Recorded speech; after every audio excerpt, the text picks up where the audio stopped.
Hello, everybody, and welcome to Chat with Madam with Bass. We're going to deep dive down in the rabbit hole of this Rex Heuermann. I just got one more thing to do.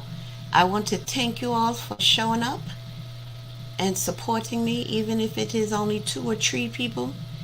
You're just like 1,000 people to me. But listen, let me play one more song, just one more, to go on do what I got to do, and I shall return to you.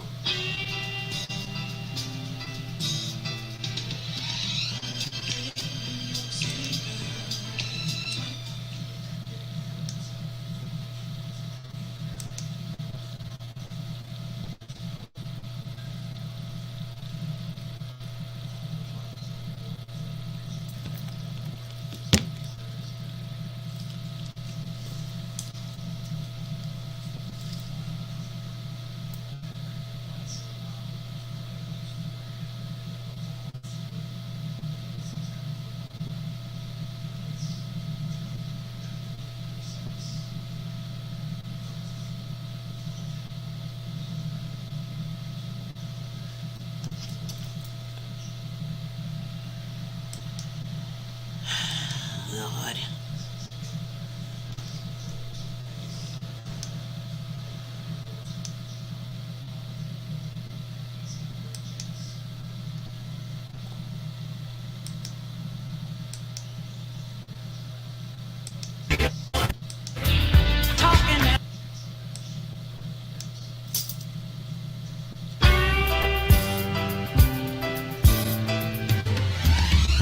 Pretty New York City girl.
Hey y'all, how y'all doing? So listen, oops. Hey y'all, how y'all doing? Thank you again for being very patient. Greatly appreciate it. So, I first have to apologize for the audio. I am on my desktop computer, and as you know, I don't go live from my desktop much, and StreamYard does things differently, and I have issues that I hadn't had before in the past. So it's like, I gotta learn things over again a bit. But yeah, so I know the title says let's talk about Rex Baby, but I really want to delve into the victims actually. Um First of all, my condolences go out to all the family members, friends, relatives, cousins, aunts, uncles, children, of course, of these young women. They were all in their 20s. They were all ladies of the night. And unfortunately, they met a very horrific, untimely demise, if you will. And as I speak to you now, I'm just scrolling through one more video that I forgot to add in my queue. And I just want to learn more about them tonight. I know about them, but I'd like to share it with you. And I'm sure this website that I have found is going to explore more in depth of who these victims were and when last they were seen, when they disappeared. And understand, I'm not only going to explore the Gilgo 4, but I will be exploring all the victims that were found along Jones Beach, which connects to Gilgo Beach depending on what county you're in. Jones Beach is in Nassau County. Gilgo Beach, same beach, different name once it enters Suffolk County. And so far, they have only tied Rex HEUERMANN to the three possible four victims of Gilgo Beach. Only 4 were found on Gilgo Beach. I believe the rest were found on Jones Beach. Oh Lord, where are you? I'll continue to look for it later. And so there's always been speculation. Was it one serial killer that did all of these bodies, Gilgo including Jones Beach? Was it 2 or more? Well, let's explore that for a moment. And I think what I'm going to delve into, at one moment you might think, nah, Rex did all of this. And then another moment you might think, it might be 2 serial killers that has been involved with this, or it may be 3. Right now, my theory is that Rex HEUERMANN has been serial killing. I think he began in 1996.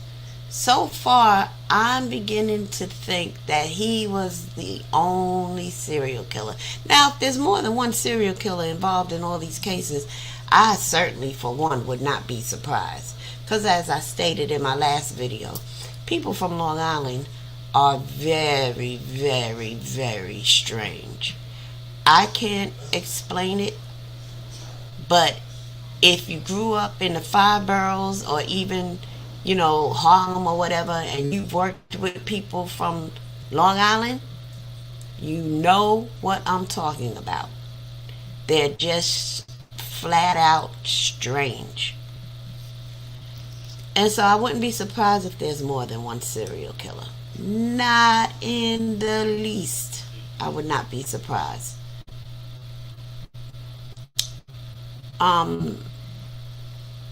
So I can't find that particular video just yet, but I will find it. Let's see, what do we have here? Get ready to present something. Okay, let's start with the timeline. So, this timeline goes from 1982 through 2023.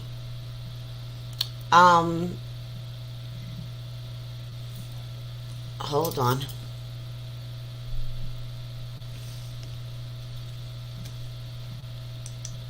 Okay, great.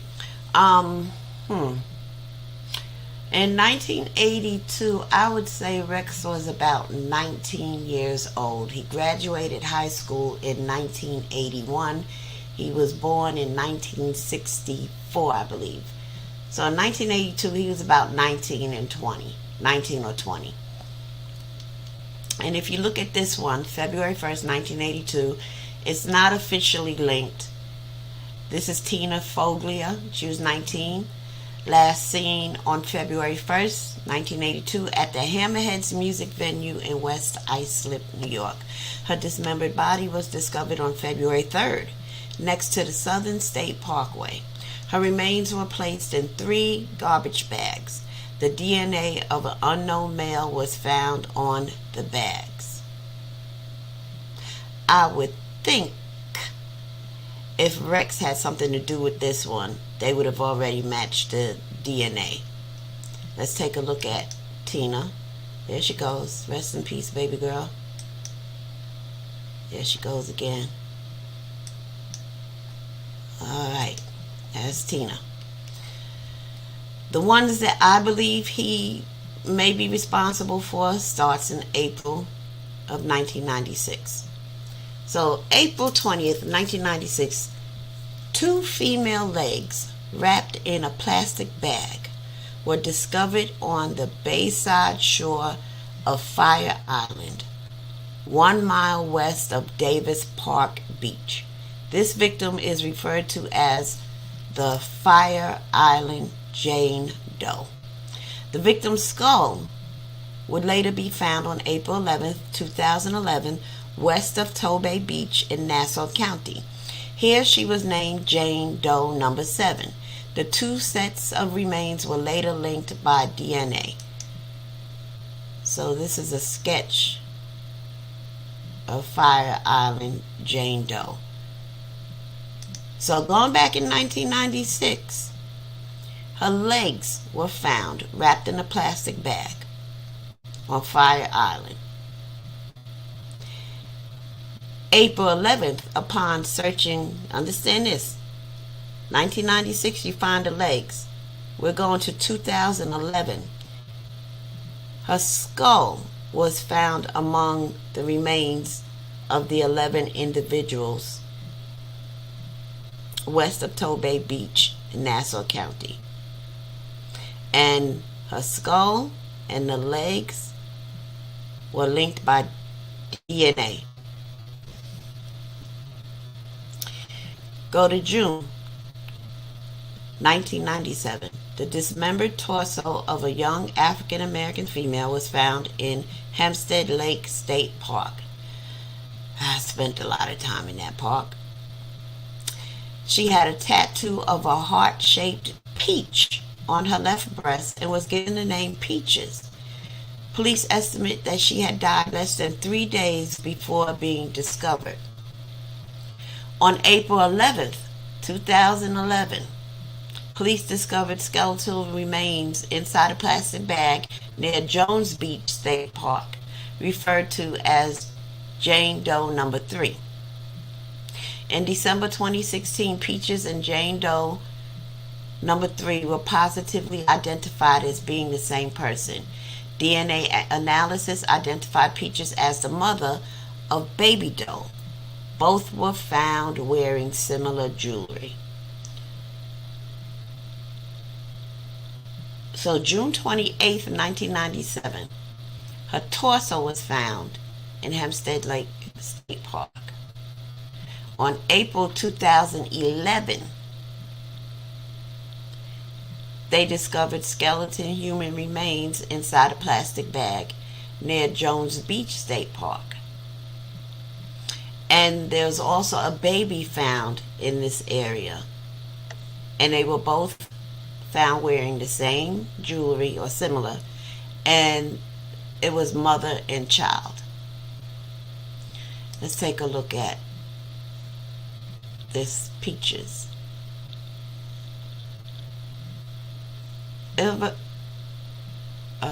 That's just an article.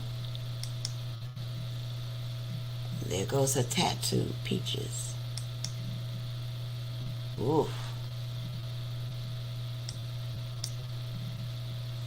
That's what she was wearing. Jewelry.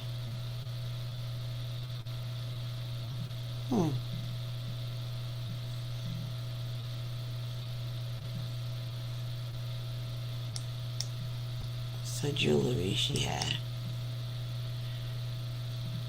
And I think this was on the baby.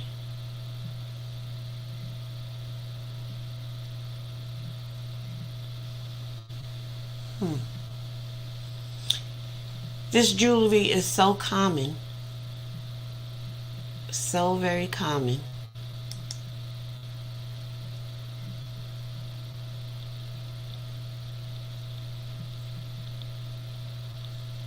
She's between 18 and 30.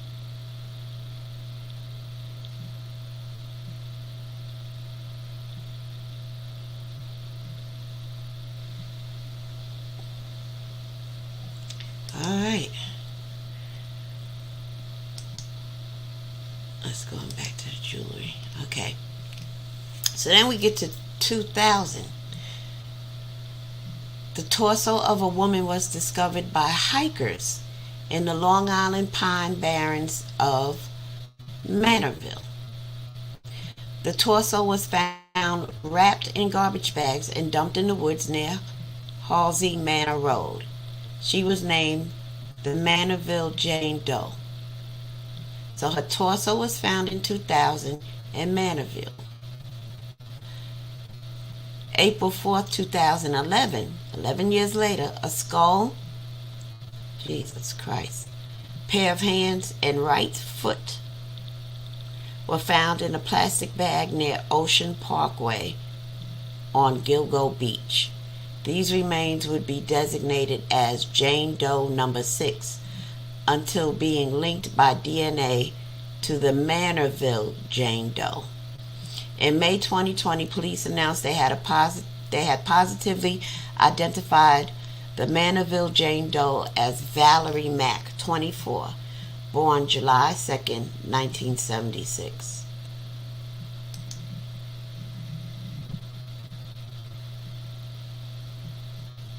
Wow. Valerie Mack. Let's see what she looks like. So that was a sketch of her. Let's see how close she looks to her sketch.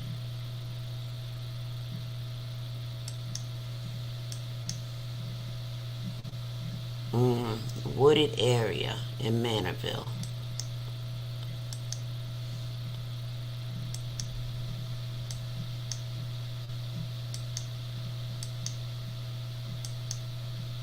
Oh, here she goes. This is Valerie Mack. Pretty. Look at her.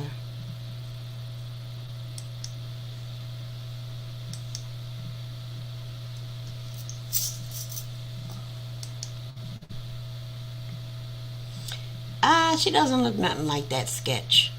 Where's that hump in her nose? She doesn't have a hump in the nose. Oh, Valerie looked like she was on drugs. She doesn't have a hump in the nose. What was they talking about in that sketch? Yeah, she was strung out. That looks nothing like her. Look, that chick ain't got no hump. What is... That was Valerie Mack. She was 24.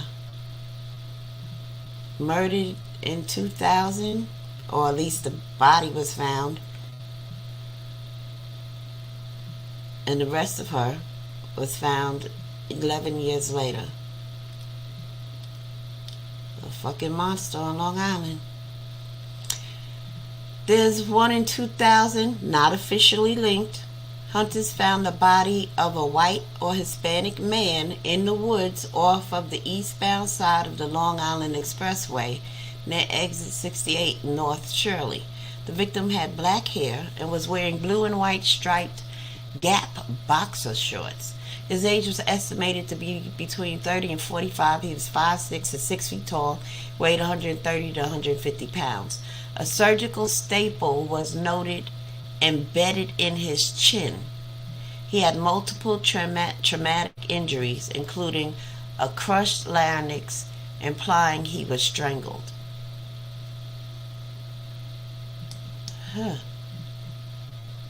Let's click this link and see what's going on.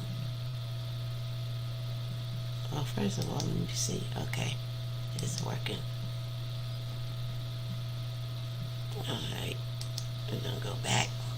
And we have July 26, 2003. A dismembered torso of a female, missing its head and hands, was discovered in Manorville, New York. A tattoo on her back had been mutilated. The victim was identified 7 months later as Jessica Taylor. She's 20. After detectives released photos of the tattoo. On May 9th, 2011, a skull, a pair of hands, and a forearm found on March 29th at Gilgo Beach were matched to Jessica Taylor. So it wasn't just the four on Gilgo Beach. There was another one, Jessica Taylor. Well, parts of her remains. Alright. So I correct myself. It wasn't just the four found on Gilgo Beach. Parts of Jessica was found on May 9th, 2011. Her torso was found July of 2003.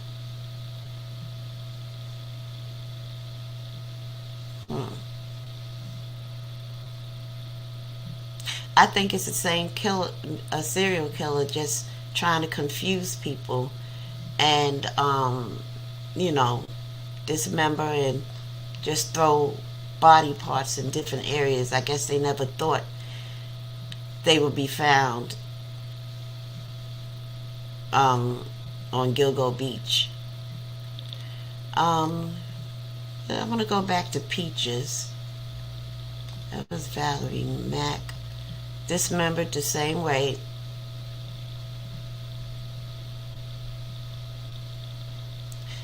Peaches was 1997. So that makes me think, because Peaches she's named Peaches because of the Peaches tattoo. And the one we just read had a tattoo of cherries. And it was on her back. And it had been mutilated, like they was trying to scrape off the tattoo, as if when it was reported in the news from 1997 about Peaches, and there's,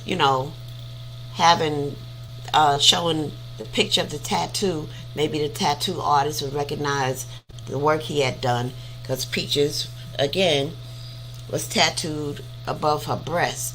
So it seems like this guy said, hey, this one got tattoos.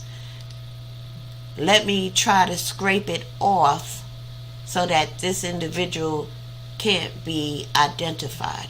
Because understand, The way you can find a suspect or the murderer is by studying the victim. If you can't determine who the victim is, it's pretty hard to determine who killed her or him. So it seems like he said to himself, this one got a tattoo. I don't never want anybody to discover who this person is should they ever find her and her pieces. If I can remove this tattoo, yeah, it'll make it harder to identify the victim. That's what it sounds like to me. November 10th, 2003. This one is not officially linked. A badly decomposed body was found in Manorville, 400 yards south of the Long Island Expressway near Topping's Path. A hunter discovered the body in a wooded area about 3 miles east of the woods where the bodies of Jessica Taylor and Valerie Mack had been dumped. Autopsy results were inconclusive. The victim, Caucasian, 35 to 50 years old, about 5'6", and had died up to 4 months earlier. The victim was identified in 2015, but the family asked authorities not to release his name. The case remains an active homicide investigation. So this was a man.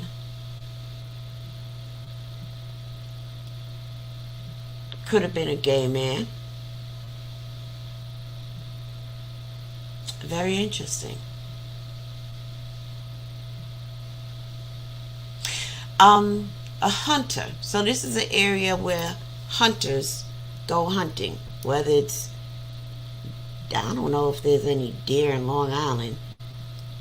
I don't know what they would be hunting on Long Island. But whatever it is. And understand that Rex HEUERMANN is a hunter. And a hunter would know this area because that's where hunters go to hunt, right? All right. 2007, March 3rd, not officially linked. A suitcase containing a dismembered torso of an unidentified Hispanic or light-skinned African-American female washed up on a beach at Harbor Island Park in Mamaroneck. That's out on Long Island.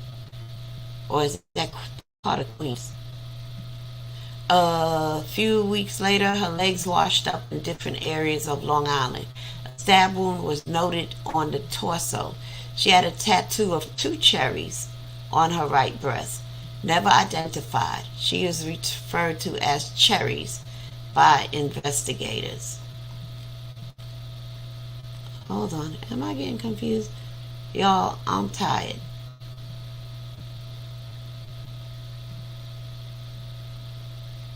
What was the tattoo?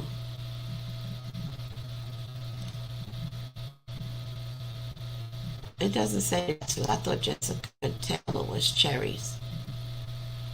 Did we look at Jessica Taylor? That's Jessica Taylor. Cute girl.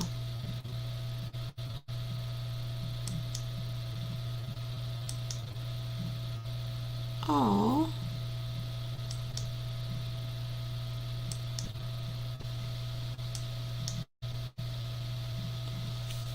Who the hell is this? Who are these people? He looks like a pimp. Second woman from the left. He looks like a pimp.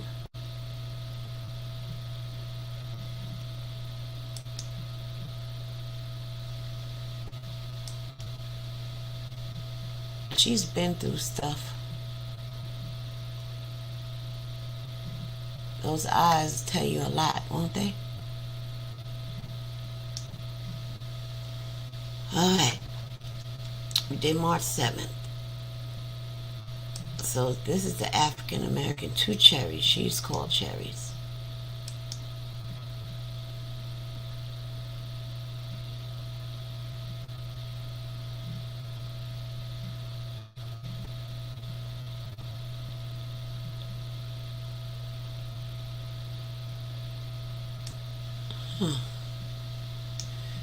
Mamaroneck is in Long Island. Or is it Westchester? Cops, Hope Tattoo. That's Westchester.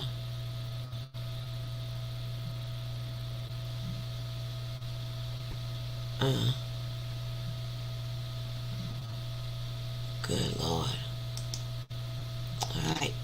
So we got July 9th, 2007. Maureen Brainard Barnes. She's one of the Gilgo Four. That I am correct about.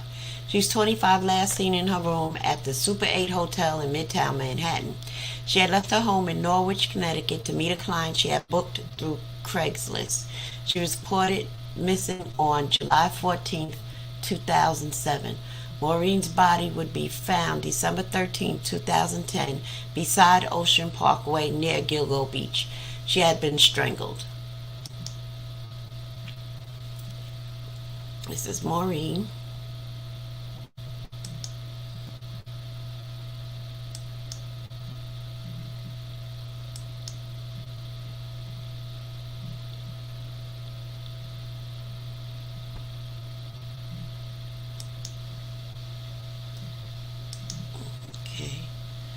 The area she was found. Gilgo Beach. Wrapped in like a camouflage burlap that would just blend in with the colors of the brush and, you know, Mother Nature that's there.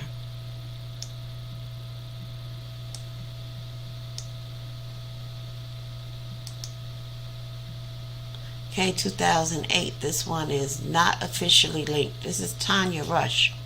Last seen, she's 39, around 3 a.m. walking toward a subway station in Brooklyn. Her dismembered body was discovered on June 27th, 2008 in Belmore, crammed inside a suitcase. Police stated it was a particularly brutal murder.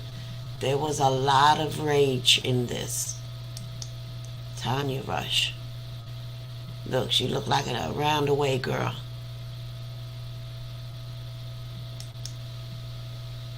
And she looks familiar. Familiar as hell. She's from Brooklyn. The fuck happened to you, Tanya?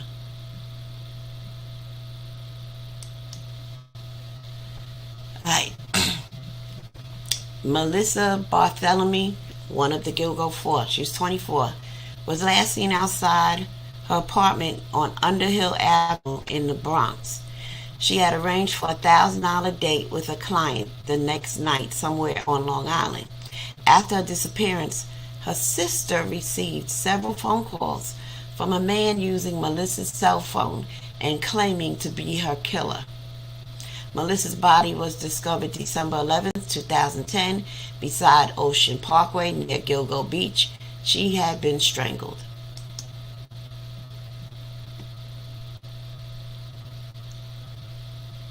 Too pretty. Look at her. Wow.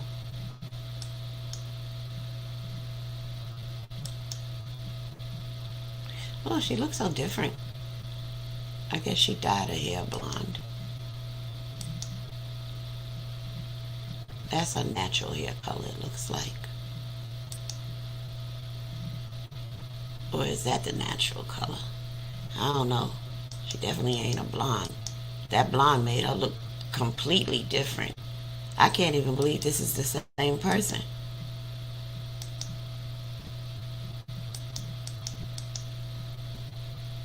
Wow.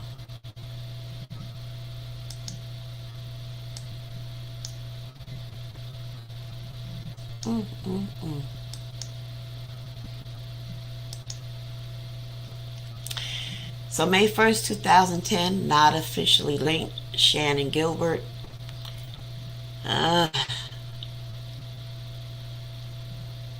She's not a part of any of these murders. She's the one that in death led for all these other bodies to be discovered. So May 1st, she went out to Oak Beach, which is down the road from Gilgo Beach, to a client's house. She called 911 and claimed people were trying to kill her. She fled from the house and was last seen banging on the doors of homes in the neighborhood while screaming for help. After 19 months of searching, her body was discovered December 13th, 2011 in an Oak Beach marsh about a quarter mile from where she was last seen.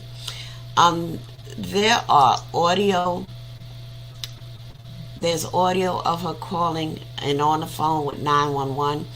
It sounds like, and she had been at this client's house for several hours, and it sounded like she probably was getting high. Sound like she was tripping off some drugs or just having a mental break. I don't know what caused it other than drugs. Yeah, sounds like she was just bugging out. And her death was ruled as accidental, and I'm leaning towards that. And it was just in search of her. All those months they were searching for her. It was a police officer that was training a canine to search for bodies. So he took the dog out to Gilgo Beach, and there you have it. The dog hit on one body, and the rest is history. But I don't think she was I don't believe she was killed by Rex at all. It's just a weird thing that happened. Very weird. Very weird. Something happened to her jaw. She had a boyfriend, and apparently he broke her jaw. She had like a metal plate in her jaw, and you could see it. This is before the metal plate, and there it goes. You can see she got a metal plate in her jaw there. You know, you just live a rough life, and you just age. You know, doing drugs, selling yourself will just age you. She looks like a different person. Just totally changed the features of her face. Alright, May 3rd, 2010, Dr. Peter Hackett, an Oak Beach resident, called Gilbert's mother and allegedly claimed that he ran a home for wayward girls and had treated Shannon on the morning of her disappearance. Hackett later denied making the calls. However, phone records proved the calls took place. Marie Gilbert would later find a wrongful death lawsuit against Dr. Hackett. By the way, her mother, Marie Gilbert, a few years back, was murdered by her daughter, Shannon's sister. She had a mental break, and murdered her mother. So, June 10th, Megan Waterman, 22, was last seen in Hauppauge, New York, walking toward a nearby convenience store. She had been staying in a Holiday Inn Express in Hauppauge and was captured by a security camera walking out of the hotel around 1:30 a.m. Megan's body was discovered on December 13th, 2010, beside Ocean Parkway near Gilgo Beach. She had been strangled. I always skip the hyperlink for beside Ocean Parkway because I assumed it would be these pictures. But that was very selfish of me not to share. But these are the pictures where she was found. That's Megan. That's her in the hotel.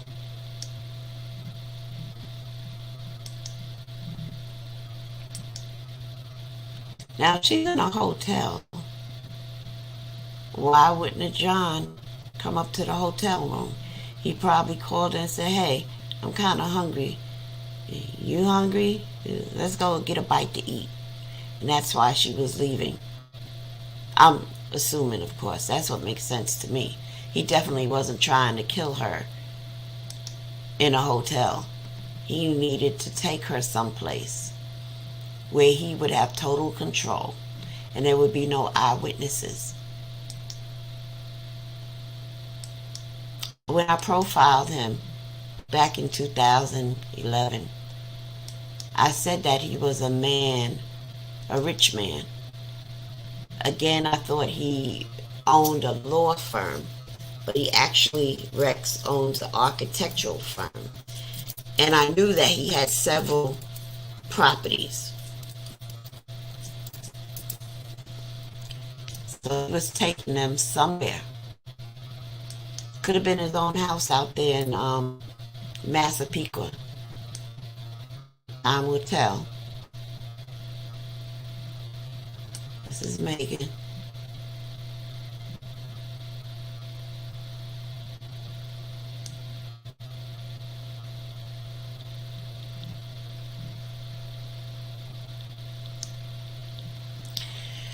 Alright, now we have Amber Lynn Costello, 27, was last seen by her roommate leaving her home in North Babylon to meet a client. The client had called 3 or 4 times and offered Amber $1,500 for her services. Police discovered Amber's body on December 13, 2010, beside Ocean Parkway near Gilgo Beach. She had been strangled. Now, Amber is the one whose boyfriend gave a description of Rex. Said he looked like an ogre, said he was a very big guy, about 6'6", 6'4", 250 pounds, and he was driving a Chevy Avalanche. That pertinent information was just buried in evidence. Even when it came in, when he spoke to the detectives, nobody did the lead on that. Just let it fall by the wayside. Had they did their due diligence, Rex could have been caught way back in 2011. Here's Amber.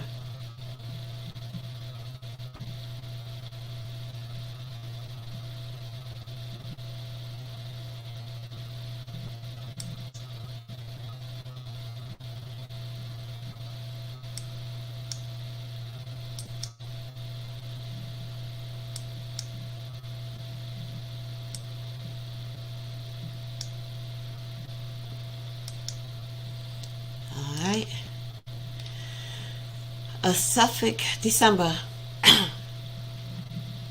11, 2010, a Suffolk County Police Canine Unit searching for Shannon Gilbert discovered human skeletal remains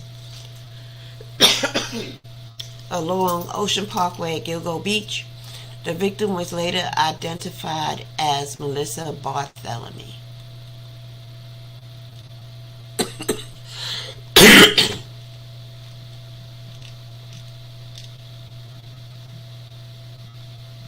There's no pictures of, well, let's see what this says.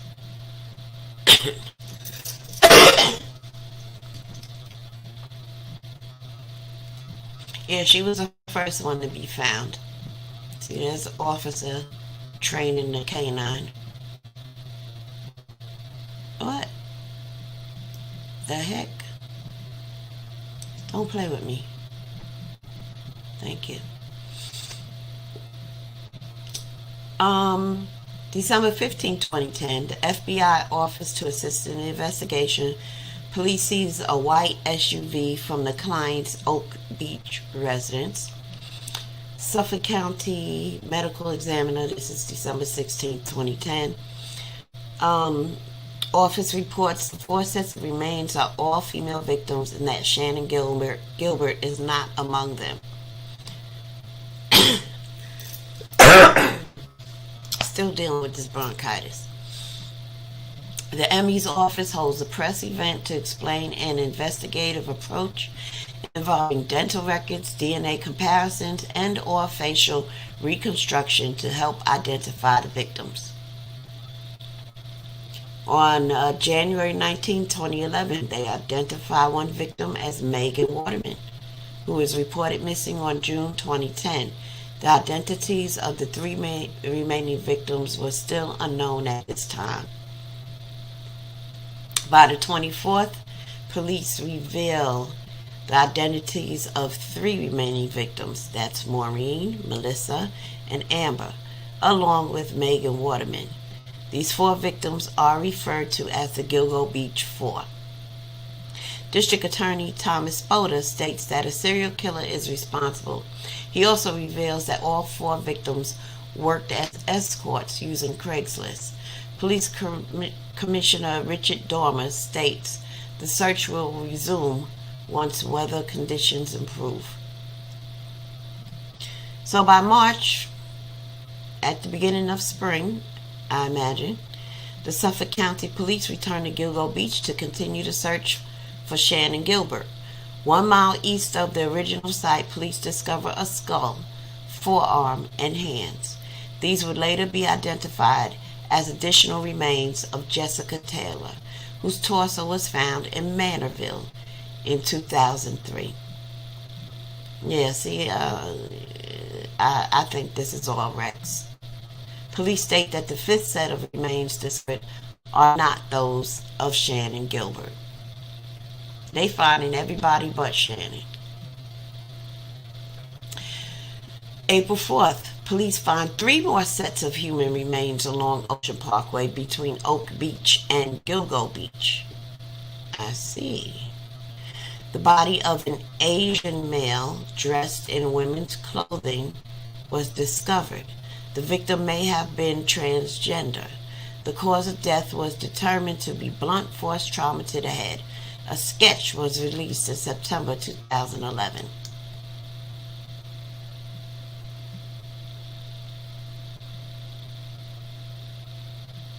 That's all they got, huh?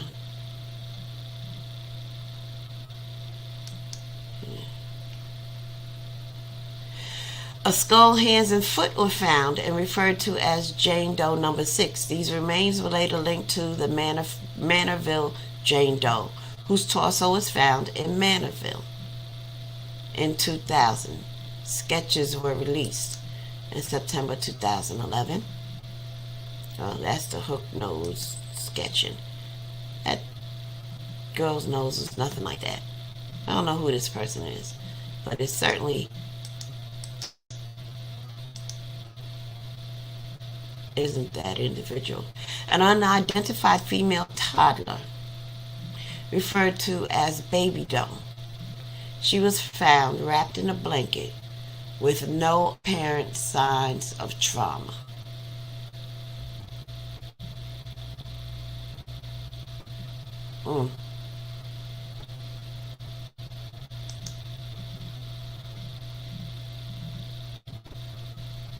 No apparent signs of trauma.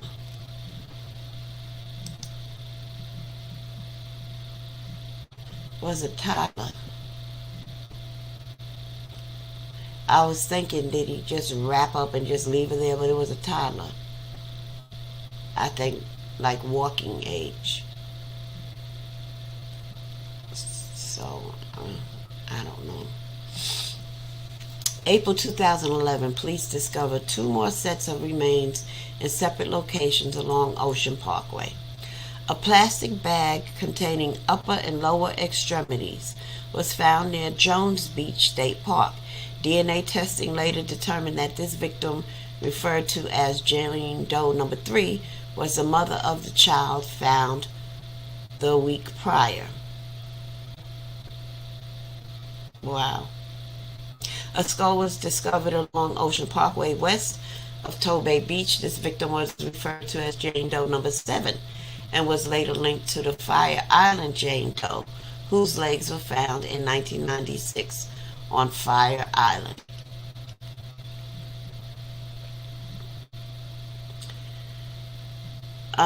May 9th, Suffolk County District Attorney Thomas Spoda states there's no evidence that all of these remains are the work of a single killer.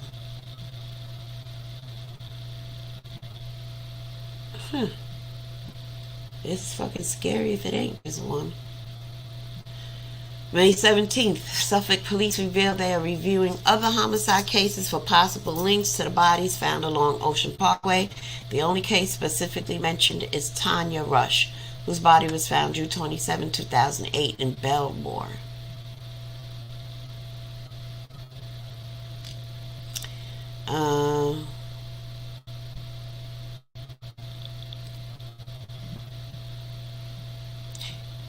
So by December 2011, they did find Shannon Gilbert's pocketbook, ID, cell phone, jeans, and shoes during a search of an Oak Beach marsh.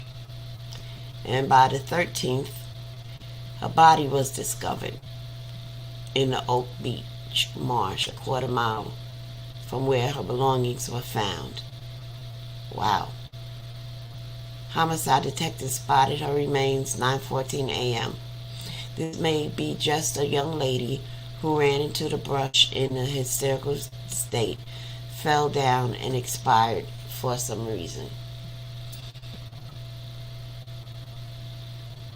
So if she was alone running, why did she take off her shoes and her jeans?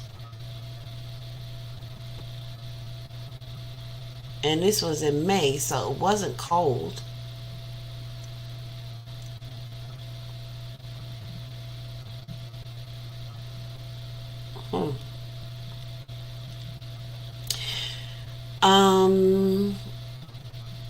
So by December 15, 2011, DA Thomas Fodor disagrees with the Commissioner Dormer's theory that a single killer is responsible. Edward Weber is named interim commissioner, replacing Richard Dormer, and James Burke is announced as Suffolk County's police chief starting in 2012. February 2012, not officially linked, skeletal remains are discovered in a wooded area of Manorville off North Street and west of Wading River Road. The body was wrapped in bed sheets, a plastic bag, and duct tape. Police determined the victim was a male and estimate the body had been there at least 5 years.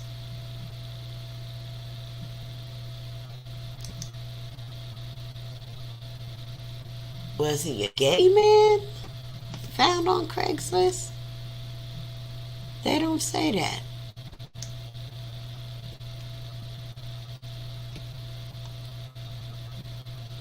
Suffolk County, May 1st, 2012, shares Shannon Gilbert's autopsy results with her family. The cause of death is inconclusive. Her family does not believe she drowned and that her death is connected to the other serial killer victims. I'm not so sure about that. It's a mystery. So January 2013, not officially linked, the skeletal remains of a woman were discovered in a garbage bag along the shore in Lattingtown, New York. The victim was wearing a 24-karat gold pig pendant, which may be a reference to the year of the pig in some Asian cultures.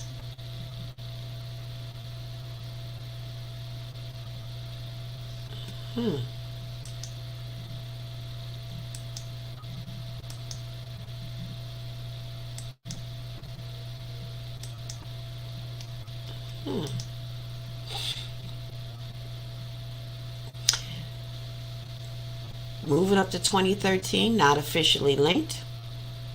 Natasha Hugo was last seen leaving her home in Queens Village, New York. A car was found along Ocean Parkway near Gilgo Beach the next day. Her wallet, ID, and some of her clothing were found in the sand. On June 24, 2013, so a couple of months later, her body washed up on Gilgo Beach, about a mile from where her car was found in March.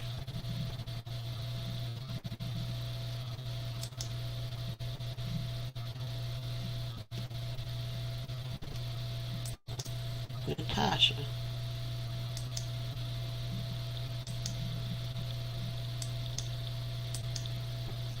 Now, all this I'm reading, like her, I never heard of before. I never heard of the gold pig pendant individual either. So this is all in 2013. Here's another one, not officially linked. Now, I never recalled hearing in 2013 another body that was found.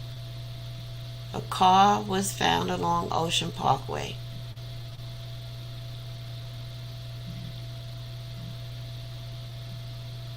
Some of the clothing were found in the sand, and a body washed up on Gilgo Beach. All right, September 2014. Dr. Michael Baden, agreed to conduct an independent autopsy of Shannon Gilbert's remains in hopes of determining a clear cause of death. Dr. Baden stated there is insufficient information to determine a definite cause of death, but the autopsy findings are consistent with homicidal strangulation. Baden also noted that Shannon's body was found face up, which is not common for drowning victims. Weird. 2015 Suffolk County Police Commissioner Tim Sini announced that the FBI had officially joined the investigation. A spokesperson for the FBI confirmed their official involvement.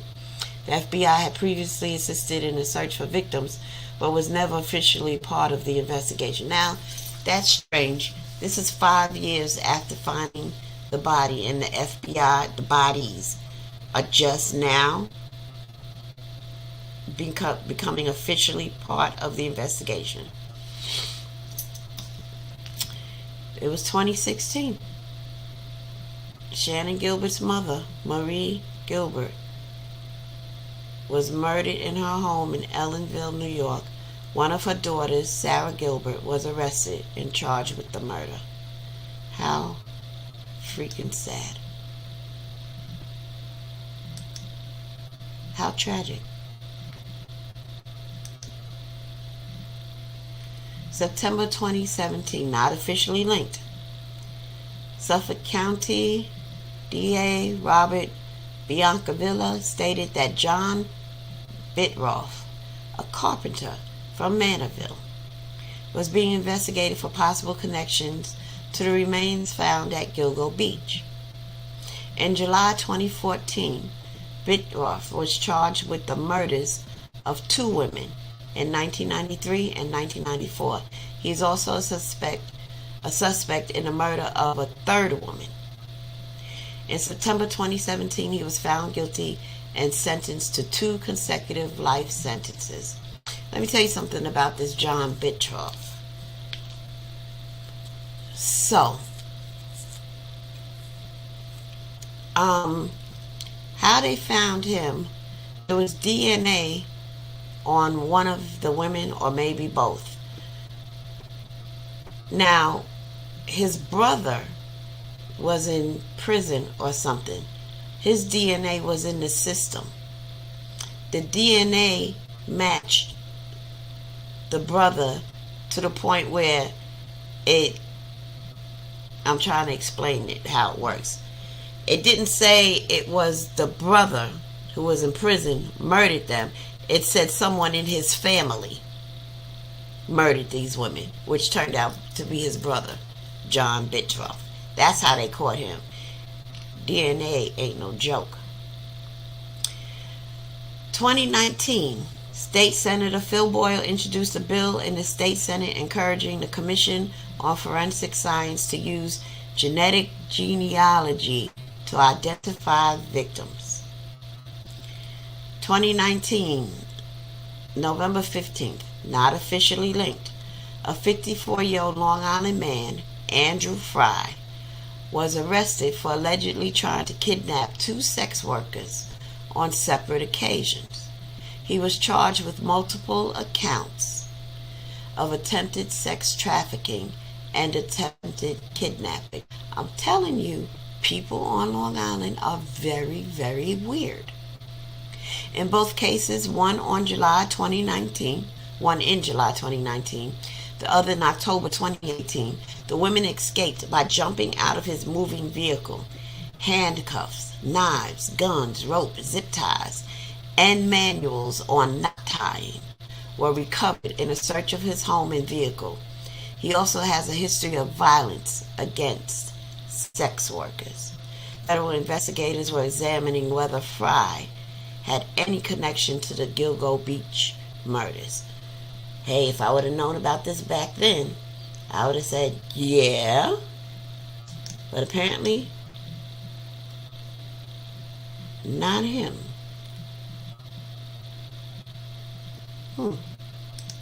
Stop it. What's this one?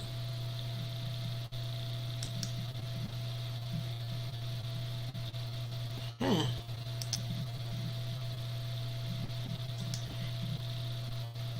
Look, sex workers.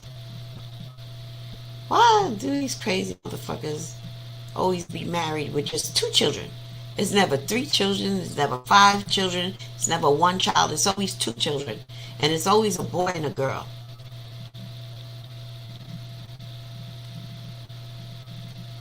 Wow. Hold on, we can listen to this. Long Island father facing judge on federal charges. Andrew Fry accused of trying to kidnap at least 2 sex workers, and investigators believe there may be more victims. News 4's Long Island reporter Greg Sturgill is live at courthouse with these developments. Greg? Well, David, Andrew Fry was sobbing during his court appearance a short time ago before pleading not guilty. The charges against him coming as a big surprise to folks who knew him as a father, neighbor, and church member in Coram. He's on that alert. Yeah, he's doing that. What's up? Their barking dog alerted these Coram residents of trouble this morning in their usually quiet neighborhood. We seen like SWAT team, and they kicked in the door. I can't believe what's going on. This guy hurt innocent women. The FBI and Suffolk police had come to arrest a married father of 2, Andy Fry. He's charged with trying to kidnap sex workers. Right next door. Alex Goldberg called Fry a good neighbor. Federal investigators say the 54-year-old demonstrated a propensity for violence against sex workers. The case against him identifies 2 victims, Jane Doe 1 and Jane Doe 2. A U.S. attorney memo accuses Fry of using both force and threats of force to take the women. Yep, that's the end of that.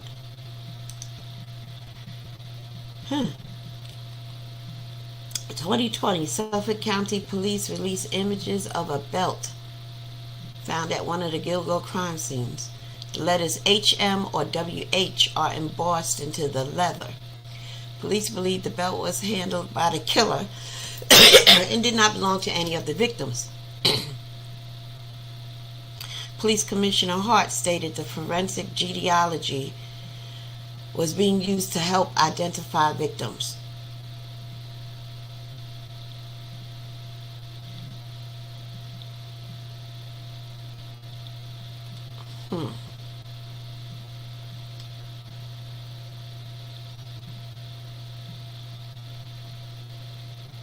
So May 2020, they released a 911 recording of Shannon Gilbert. In case you've never heard it, let me see if I can find it here and see if we can listen to it. It's just an article. Let's see.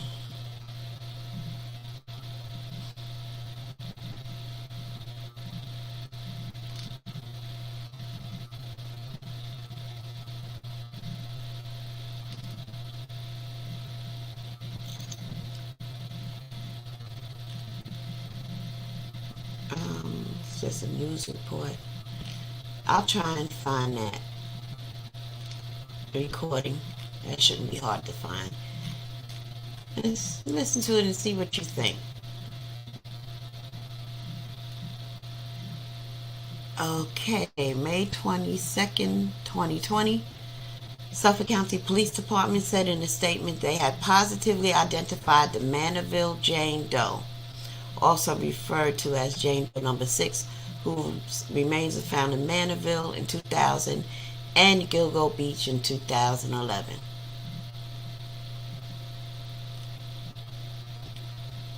Suffolk County released the identity of the Manorville Jane Doe. Her name was Valerie Mack. We already saw her. She was last seen the spring-summer of 2000 in the area of Port Republic, New Jersey. Her last known address was in the Philadelphia, Pennsylvania area where she had been working as an escort.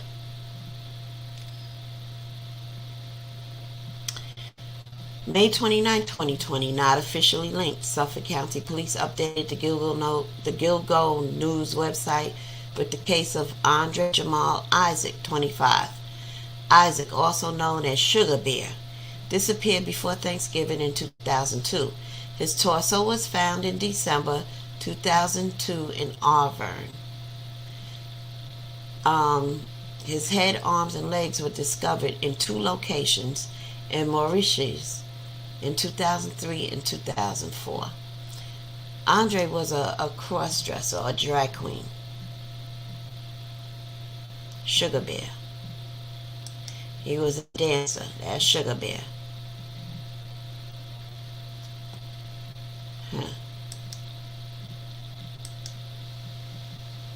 Sugar Bear probably was, selling his body, if you will. Yeah.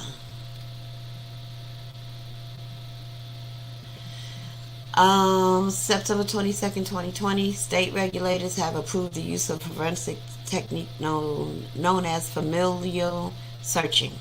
This technique can be used to find family members of unidentified victims through DNA databases.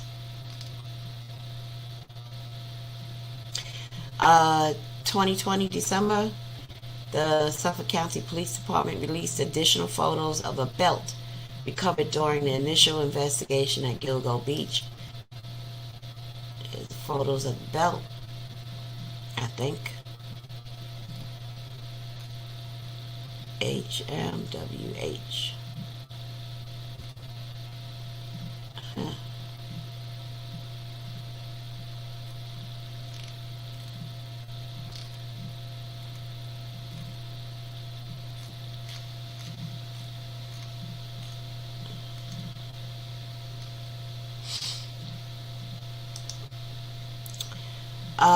June 28th, 2021, State Senator Phil Boyle holds a press conference at the Oak Beach Park to demand answers from Suffolk County officials regarding the investigation into victims found near Gilgo Beach.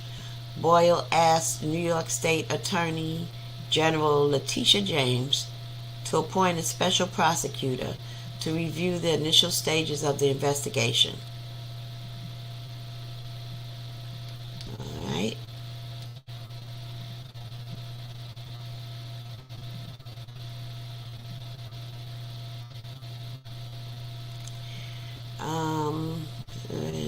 Probably release.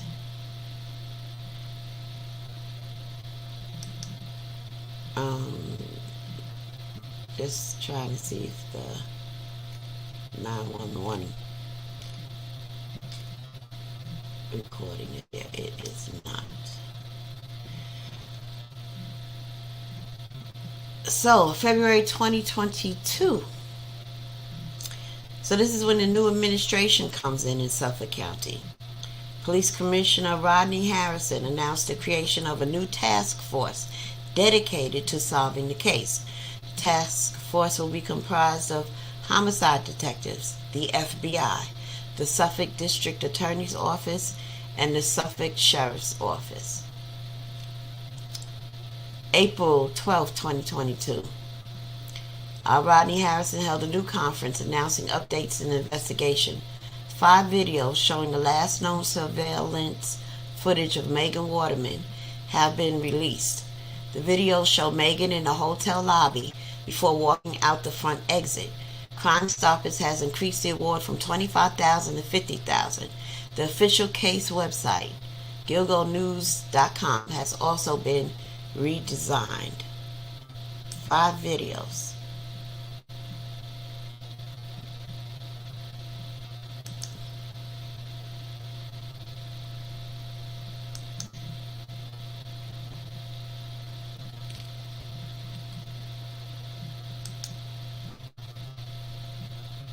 Well, the videos ain't playing.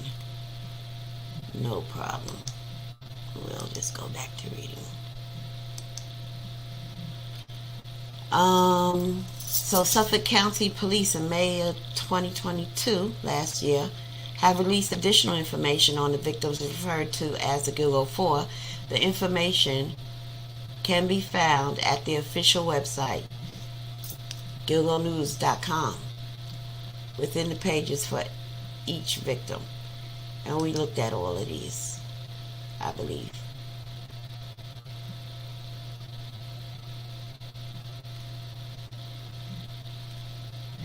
This gives a little bit more information about them.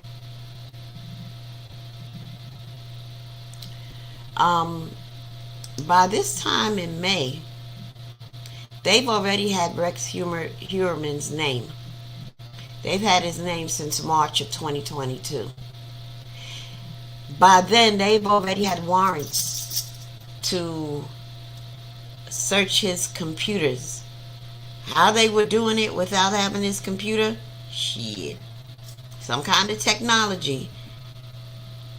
And he was searching during this time information about the Gilgo 4 and Long Island serial killer. He was doing all of this. At this time, May 5th, they already had his name. I believe they already had his wife's DNA.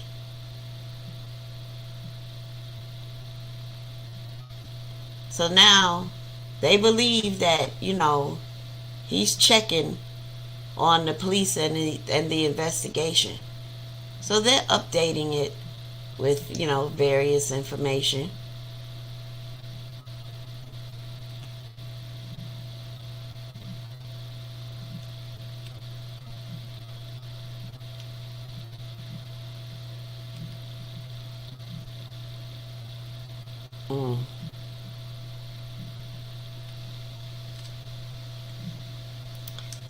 Okay. By May 13, 2022, the police commissioner, Rodney Harrison, held a press conference announcing the release of Shannon Gilbert's 911 call, as well as 2 other calls that were placed by residents of Oak Beach. The recordings were released on GilgoNews.com. They also plan to release the independent autopsy report performed by Dr. Bodden. Commissioner Harrison stated, based on the evidence, the prevailing opinion in Shannon's death, while tragic, was not a murder and was most likely non-criminal. I believe this, Commissioner. I agree. All right, let's see if we can hear this call.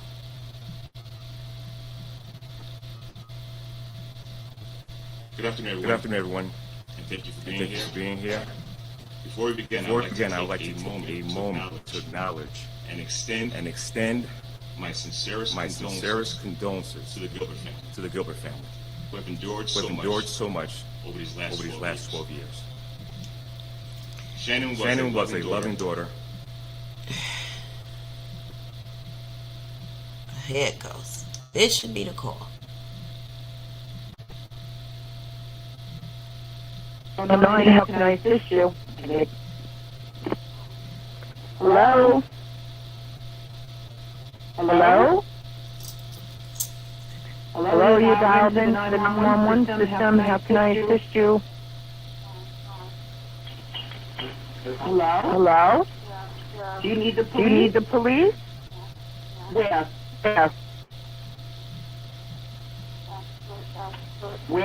Where? Who's there with you?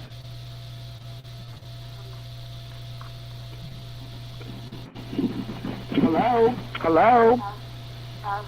What's going on? What?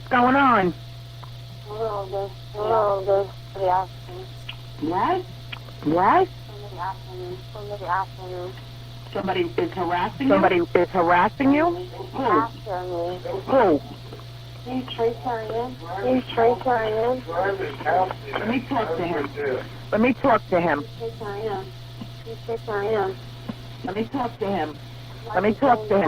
Right at Jones Beach. You're at Jones Beach? All right, let me connect you to state police. Stay on the line.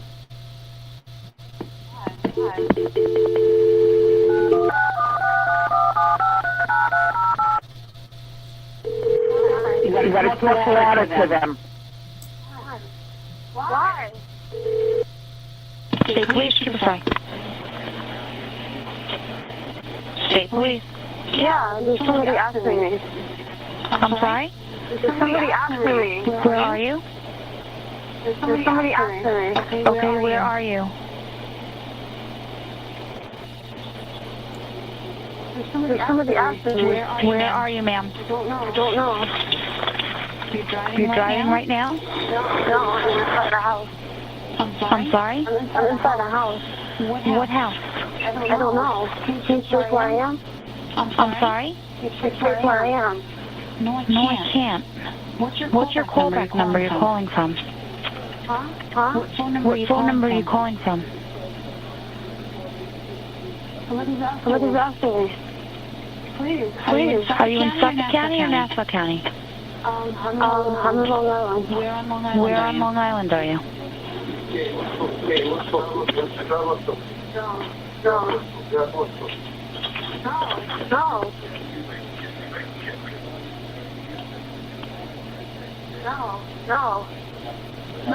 No, stop, no. Where in Long Island are you? In Suffolk County? Nassau County? Huh? Why?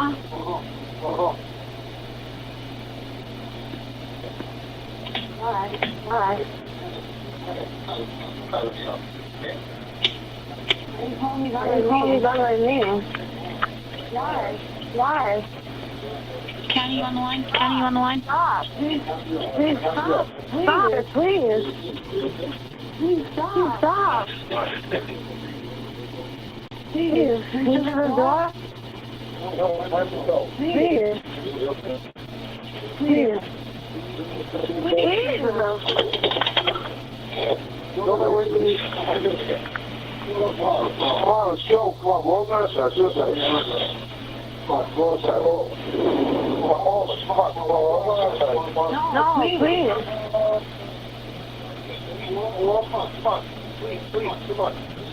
Please.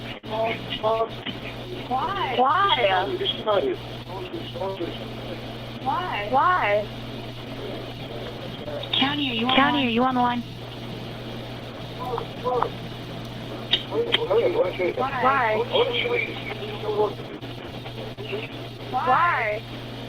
Why do you like doing this to me? Doing this. What county are you in, ma'am? Doing this. Why are you calling me by my name?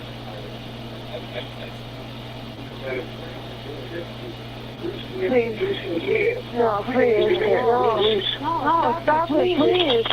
Stop it, please. Please stop it. Please stop it. No, please stop it.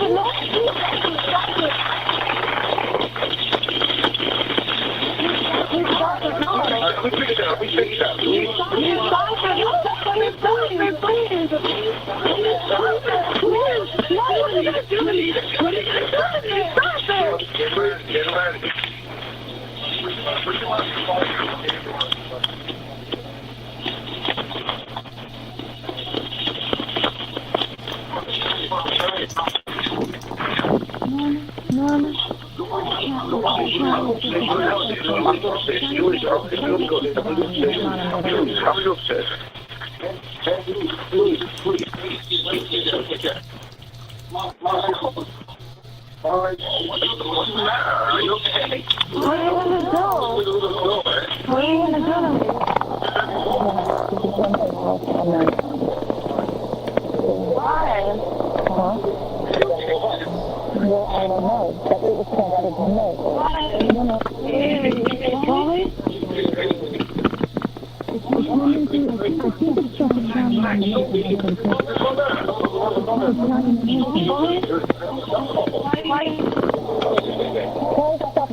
I'm pausing this right here. We have listened to 6 minutes and 21 seconds.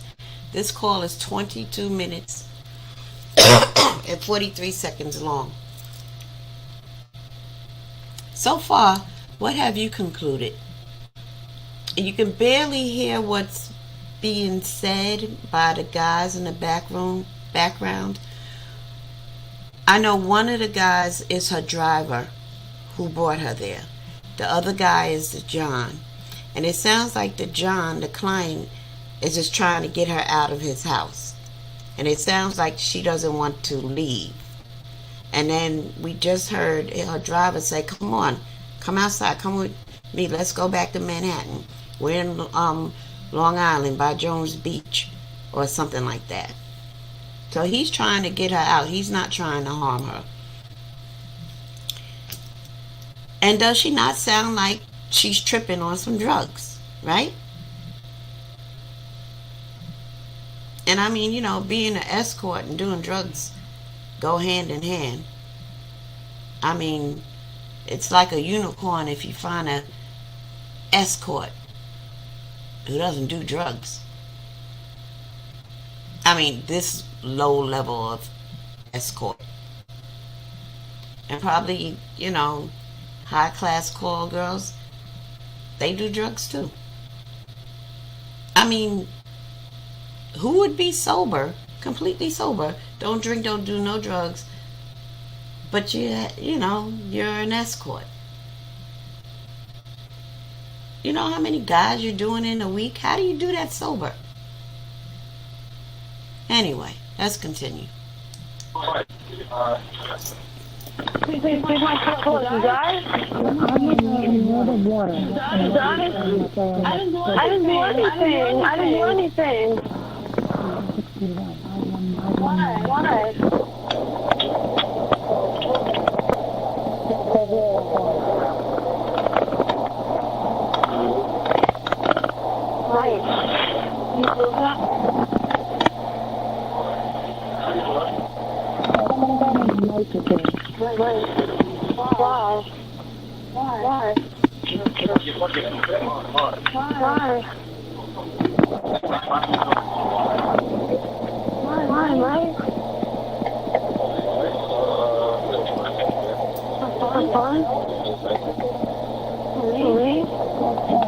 Never gonna do it again.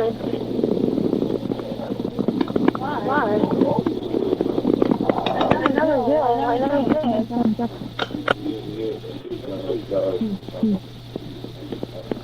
Why, please. Why, please. Please.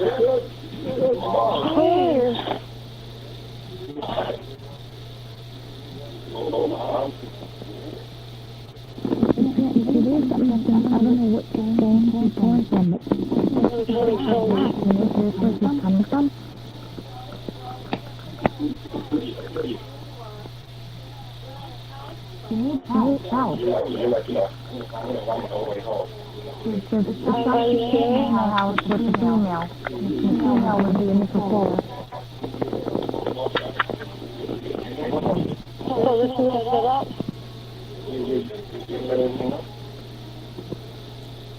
I waited for you. You told me you're going to find your way home all the way. You know, look at that. This is a setup?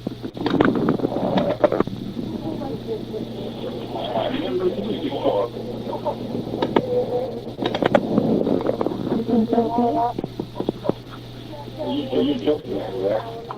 Why? I don't know.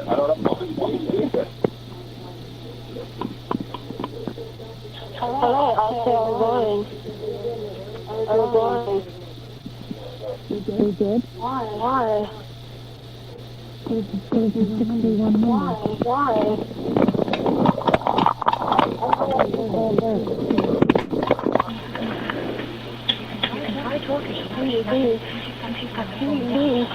Hello?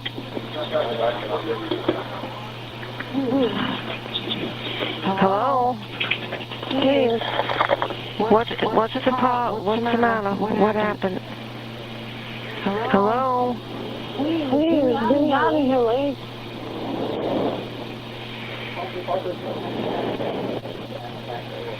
Hello? Please, protect it. About this. You're part of this all along.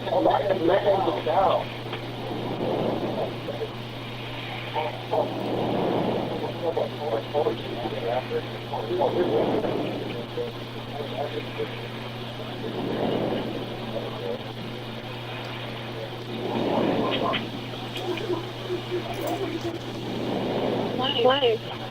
I'm begging you. I'm trying to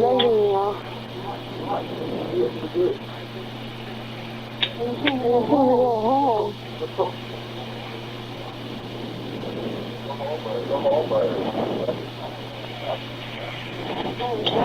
Well, we can give them.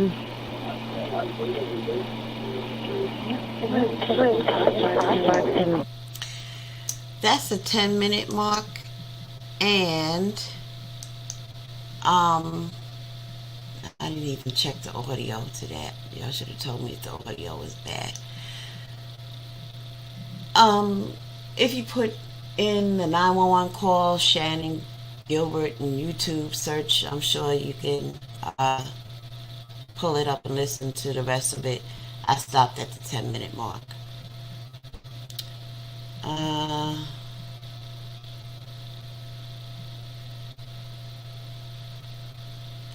So, the attorney that Shannon's mother hired, he held a press conference, and he just disputed the claims that Shannon's death was an accident. He's been fighting hard for this family since the very beginning.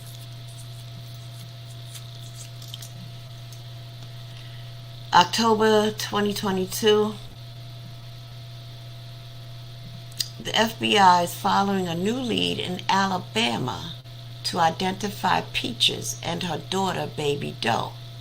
A Facebook post made by Mobile police revealed that the FBI is seeking information on Elijah Howell/Howard. Mr. Howard passed away in Mobile, Alabama in 1963. The post made by the Mobile police, seeking relatives and friends of Elijah Howell/Howard, 1927 to 1963. Mr. Howard lived in Pritchard, Alabama with his wife Carrie, and passed away in Mobile, Alabama in 1963 with Ms. Lily Mae Wiggins Packer. His relatives may be able to assist in the case of a woman and child found in another state. Does this tattoo look familiar? If anyone has information, please call 1-800. Wow. So using that familiar genealogy, DNA thingy, I'm thinking Elijah, well, he died in 1963, way before. I don't know how they did that. But somehow, and I'm thinking through DNA, they know that this woman, Peaches, and Baby Doe are related to this man who passed away in 1963.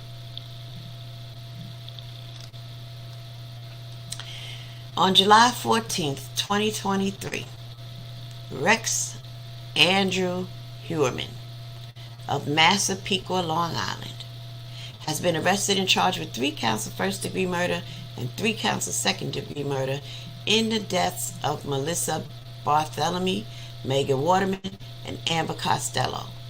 Heuermann was arrested on July 13th, and the arrest was announced the following day.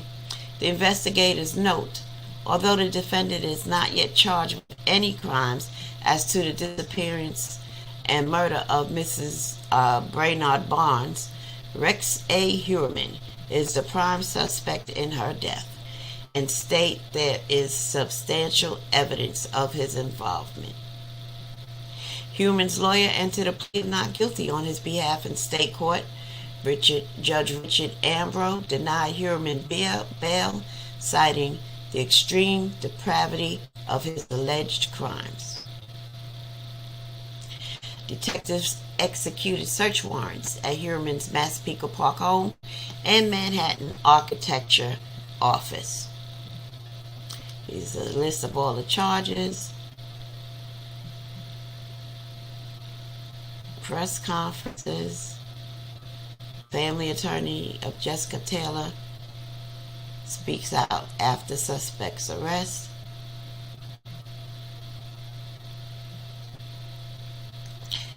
On July 16th, Suffolk police executed a search warrant at a storage unit in Amityville as part of the investigation into Rex HEUERMANN.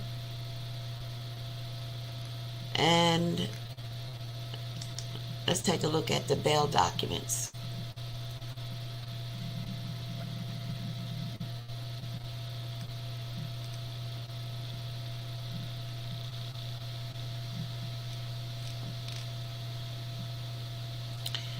I'm not going to read all this, but basically they're detailing the charges here. Ooh, they got pictures too. And they're showing where the 4 bodies were found.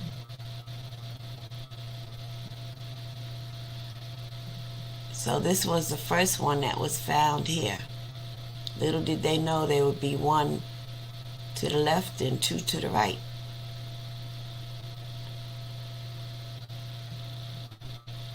Okay, just scrolling through.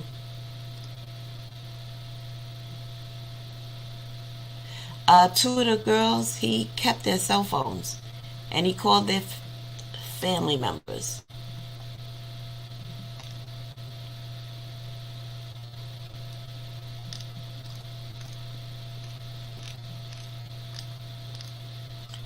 He called them, talking about, did you know your sister was a whore?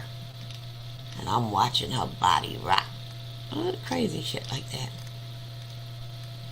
You know, things a psychopath would do. You know, you lose a family member and they say shit like, I'm glad your sister's dead.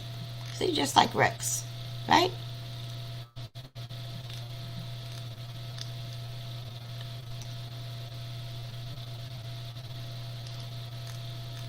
Just scrolling through. They're talking about how they arrested him.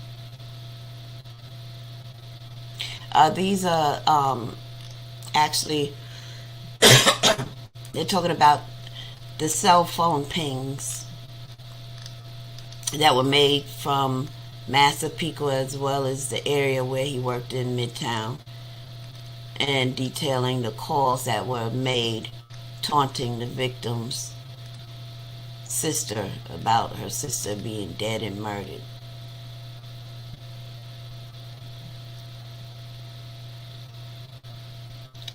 So they're going into the burner phones. He had a lot of burner phones. Oh, here's some information. Remember I talked about how they were able to find his Google search history without having his computer. So I think they went to Google. Legal process served on Google seeking records or accounts associated with the device.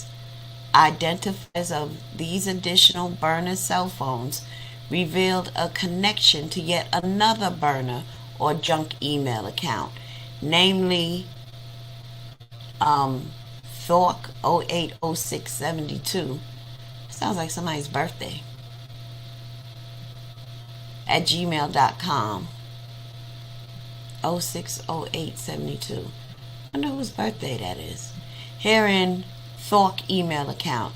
Google records further indicated that the Thork email account was subscribed in the fictitious name Thomas Hawk. Oh, so it's T-Hawk. A search warrant revealed that the T-Hawk email account associated with burner cell phone number 347-304-2671 was used to conduct thousands of searches related to sex workers, sadistic torture-related pornography, and child pornography, including 1. Mistress Long Island, Mature Escorts Manhattan, Girl Begging for Rape, porn. Oh, I ain't gonna get monetized for this anyway. Pretty girl with bruised face porn. Torture redhead porn. 10-year-old schoolgirl. Henna plump.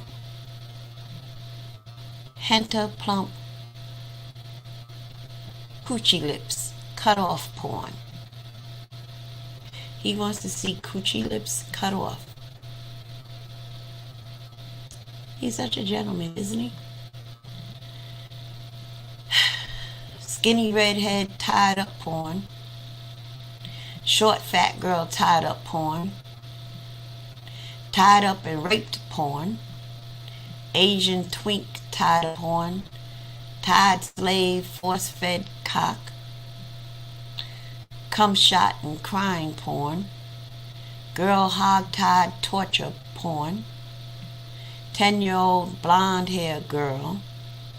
Chubby 10-year-old girl. Black girl 10 years old. Girl with face beat up. Chubby 10-year-old girl crying. 13-year-old schoolgirl. Age 12 child girl with blonde hair, blue eyes. Blonde hair girl, young, depressed. Teen girl, oiled bodies. Preteen girl with makeup. Nude slave girls. The fuck? Old janitors, gang-banging little schoolgirl. Crying girl, painful anal. Schoolgirl, crying teen porn. The T-Hawk email account was also used to conduct in excess of 200 searches between March 2002 and June 2023. Wow. Related to active and known serial killers. So he did 200 searches in what? March, April, May, June. 15 months. Related to active and known serial killers.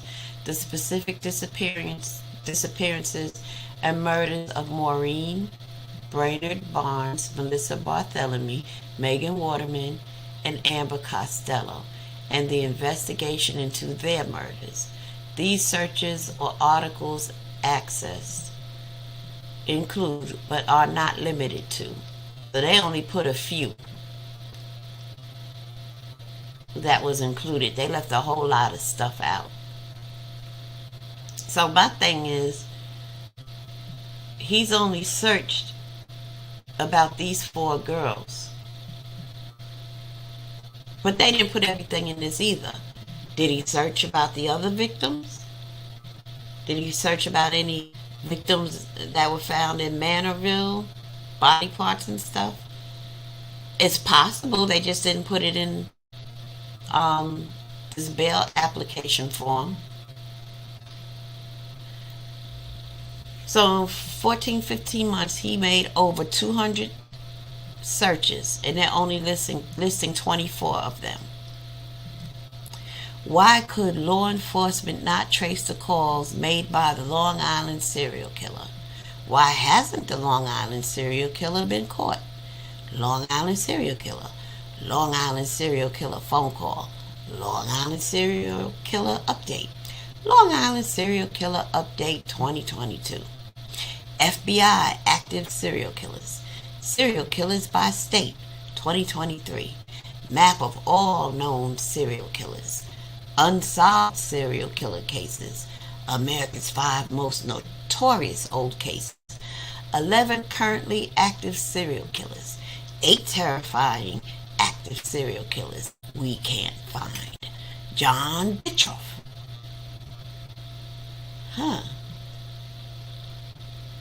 So he Googled John Bischoff. Earlier we talked about him. How he was convicted of murdering 2 women. And I think he was from Manorville. And this is the one I told you that his brother was in prison, so his DNA was in the database. and they ran it, and they discovered that somebody in the family of the brother is a serial killer, not the brother, through DNA. Megan Waterman, Melissa Barthélemy, Maureen Brainerd Barnes, redacted, name of relative of Melissa Barthélemy. Ooh, that's got to make, just send chills right up the middle of your spine. Could you imagine? You find out this nigga was researching you after murdering your sister? Googling you and shit? Redacted name of relative of Megan Waterman. Cops launch Gilgo Beach homicide investigation task force. So he trying to find out what they know, what they doing. Are they closing in on him? Then, mapping the Long Island murder victims. Inside Long Island serial killer and Gilgo Beach. The Gilgo Beach killer, Criminal Minds. In Long Island serial killer investigation, new phone technology may be key to breaking case. Oh, he was starting to shit some bricks, huh? The old Rex. He was Googling titles of articles, trying to think, oh my God, are they going to find me? I shouldn't have never called. The T-Hawk email account was also used to search for a number of podcasts and or documentaries regarding this investigation, as well as repeatedly viewing hundreds of images depicting the murdered victims and members of their immediate families. Significantly, defendant HEUERMANN also searched for and viewed articles concerning the very task force that was investigating him. Yeah, buddy. No doubt in my mind that he did these for. But they only, gave a slither, the task force in these documents, of what they have and what they know. This ain't all of it. I'm just curious to know, was he only looking up family members or researching just these victims? Or was he doing the other victims as well? Oh, look at you, Rex. You fucking oven roasted nut. A search warrant conducted on the fictitious Springfield Midnight AOL account further revealed selfie photographs that appeared to have been taken by defendant Rex HEUERMANN of himself and sent to other persons to solicit and arrange for sexual activity, further linking HEUERMANN to the fictitious email account and the burner cell phone 347-304-2671 used to establish the account. You fat slob. I don't know how escorts, who ain't that much money in the world that would make me sell my precious stuff and stuff to a fat slob like this. I don't know how they do it. Defendant Rex A. HEUERMANN was further linked to the burner cell phone 347-304-2671 because on May 19th, 2023, that was just 2-3 months ago, defendant HEUERMANN was observed by law enforcement via video and field surveillance at a cell phone store in Midtown Manhattan and purchased additional minutes, which were added to this burner cell phone.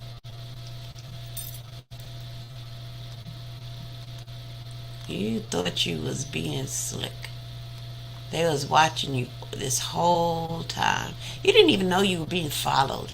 On the weekends and your day off, and you go run errands, the FBI was hot on your trail the whole time for more than a year. And you had no fucking clue. Unless you're paranoid, right? When you're out driving, are you checking in your rear view mirror to see if you're being followed? It's never crossed my mind to do so until this very moment. I mean, I wonder, unless you're a paranoid individual, he should have been paranoid. He would have been on to something.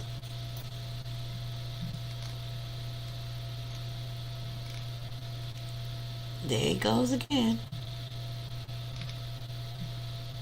Getting more minutes. Okay, so analysis of the Springfieldman 9. Springfieldman. Just trying to make a connection out of this screen name, Springfieldman 9. Wonder why he chose that. Definitely means something to him. AOL account also led to the discovery of another email account. Hunter. He was a hunter, see? Springfieldman. Hunter 1903A3 at gmail.com. Springfieldman. I'm wondering if this could be a clue to a location of another one of his dumping grounds. Because you could see, like I told you, he was a hunter, right? Likes to hunt. That's a screen name that means something to him. Hunter. This means something to him too.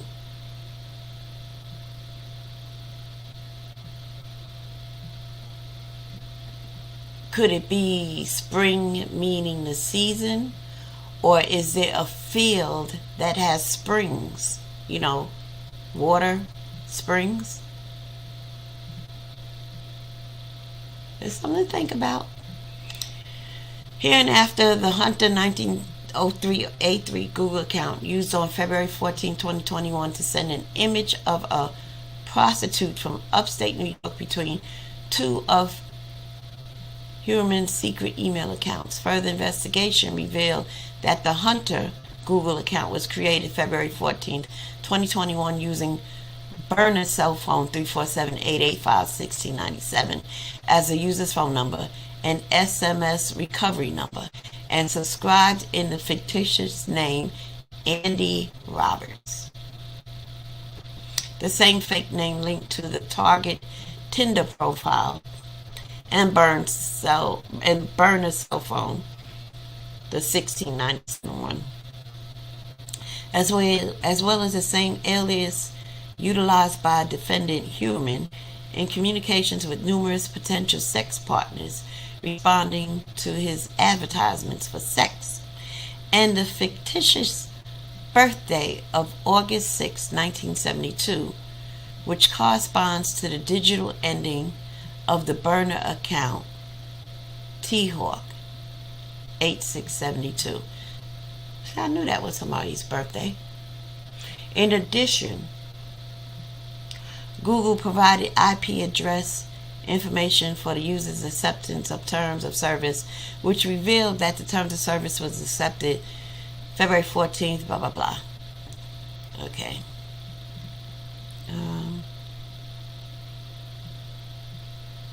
Moreover, based upon SCPD, Suffolk County Police Department, records for the official website, gilgonews.com. See, they knew what they was doing. They put up a website.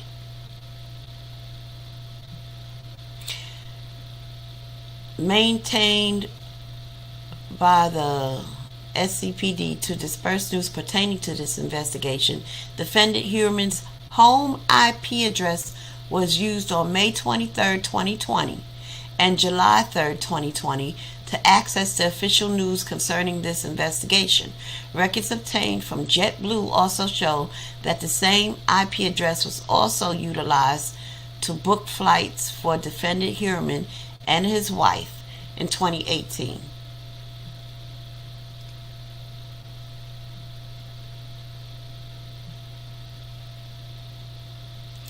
So it's saying, analyzing usage of all devices. There's a clear pattern where Heuermann used burner phones and burner junk email addresses to 1. Contact sex workers and sex partners, to conduct extensive searches related to sex and prostitution, violent, sadistic, and child pornography, and 3. Seek online information about the authorities investigating his crimes. These burner cell phones and email accounts with fictitious identities were used in an effort to conceal Heuermann's true identity, conceal his criminal activity, unlawfully proposition sex workers, and attempt to monitor the investigation of his crimes. So now this is getting into the DNA analysis of hairs recovered from the examination of the victims' bodies.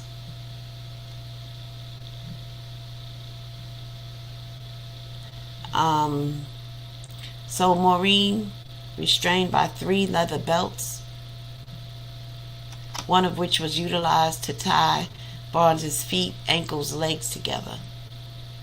During examination of the belts, a female human hair was recovered from the buckle of one of the belts.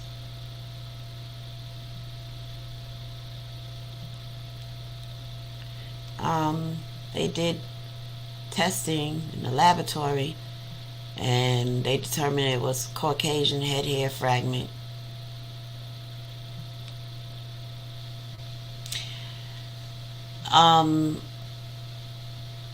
Then there's Megan Waterman.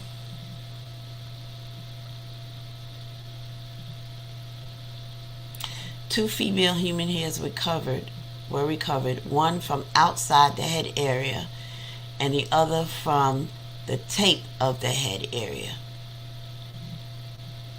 So understand, when they recovered these hairs, this is back in 2011, 2010, when they first found the bodies.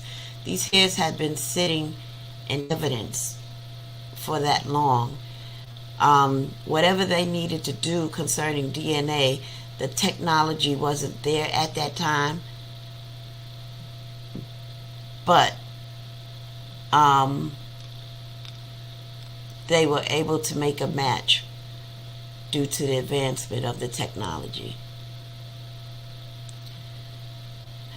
Amber Costello, she was bound by 3 pieces of clear or white duct tape. A female human hair was recovered from her, specifically on a piece of tape inside of the burlap wrapping in the vicinity of Miss Costello's head.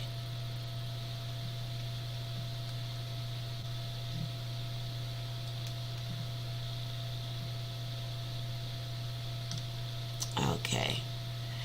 For forensic laboratory number 1,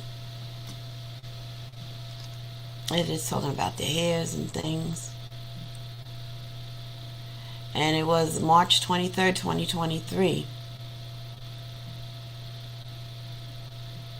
They were using mitochondrial, forensic mitochondrial analyses. And that's how they were able to make the match. Well, they just got this here, and they made the match.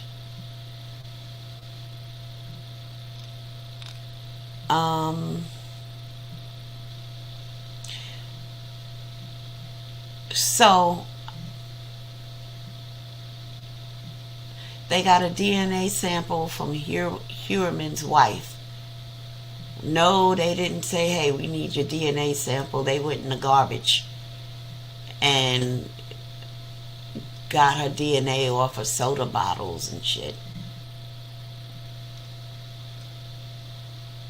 And that's how they tied it to Heuermann's wife. And then they found a hair on Mrs. Waterman's skeletal remains. And it was in the bottom of the the burlap bag used to wrap Ms. Waterman. And how they got his DNA. Just this past January, he's being watched, man. So he orders a pizza at work. And a surveillance team observed and recovered a pizza box that he threw away into the garbage can located in front of his business, I believe. And they went in the garbage. Now, you don't need a warrant to search, a public garbage can. If you want to search garbage in somebody's house, you need a warrant for that. But if you put your garbage out and they take it to the dump in the garbage truck, they don't need a warrant to search that shit. And that's what they did. He didn't eat all his... He served you right. When you eat a pizza, you're supposed to eat everything, including the crust. Got his DNA from that crust. Got a match. Excellent work. Excellent, excellent. I'm so proud of this task force.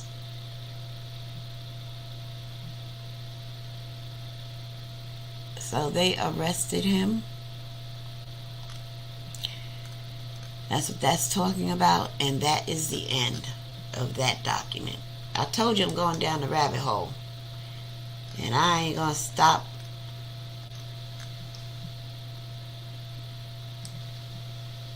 until I get to a certain level. At this time, let me search something.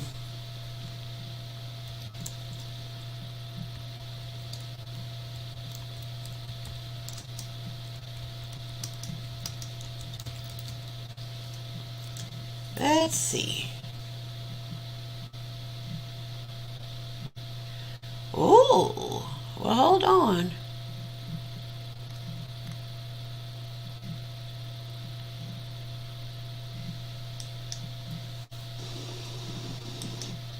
Hold on. Share this instead. Hold on. Wait. I'm not ready yet. Because I know I got to do this. I'm getting better with the volume.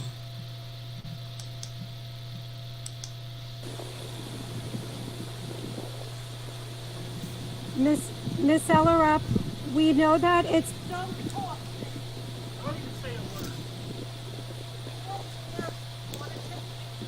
Go ahead. No, well, I'm sorry, we just... Don't talk to me.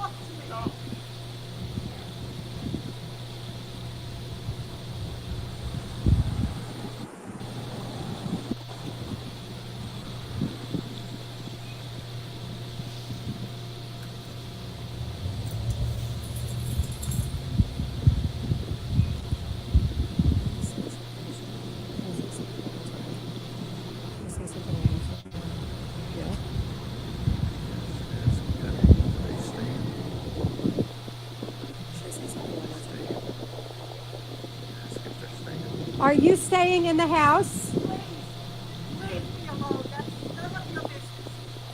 Hey, so we're not blaming you for No, anything. I don't care. We feel very bad, and we want to know if you have anything to say. Now see, they gonna give that lady a stroke. I was on the phone with my friend, and I was telling her about this video. And my friend was like, fuck that lady. She knew what he was doing. And I'm like, girl, you don't understand. When you're dealing with a psychopath, they are something else. And it's very possible you can live with your husband for 30 years and he out there killing bitches and you don't know. Now, let me put it this way. Rex and BTK are very similar in a lot of ways. And just one thing that they both did. BTK had a specific drawer in the house, and he told his wife and his family, don't ever look in that drawer. Rex did the same thing with this vault he had in the basement. Don't ever go in the vault. Now they both had, white women for wives. And although we're all women, we might have some things in common and we might not have some other things not in common. Now, sisters, if your husband told you that this is a drawer and don't ever look in it, or this is a closet, it's off limits to you, don't ever look in this closet, sisters, what are you going to do? As soon as he tells you don't look in this drawer, no sooner you run to the window and see him drive down the block on his way to work, what are you going to do? You're going to turn around and go straight to that drawer and look. Now, if BTK's wife had done that, she would have found out that he was BTK.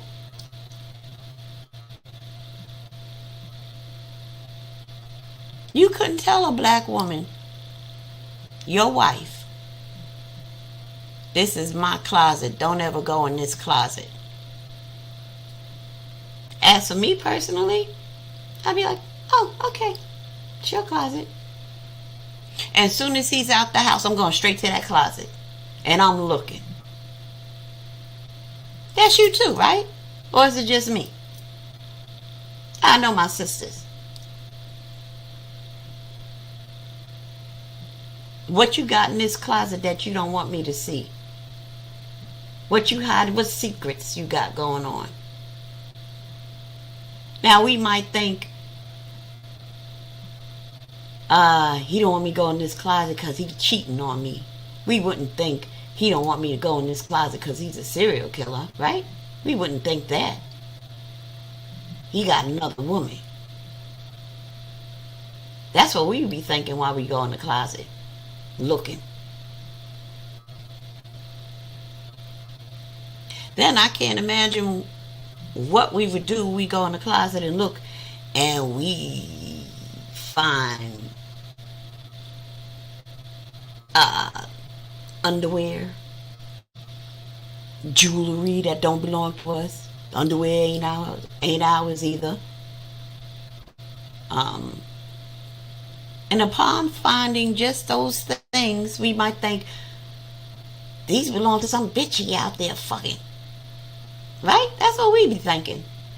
We'd still be on that wavelength that he's having an affair, he's cheating. Not realizing that these are trophies from women he has murdered.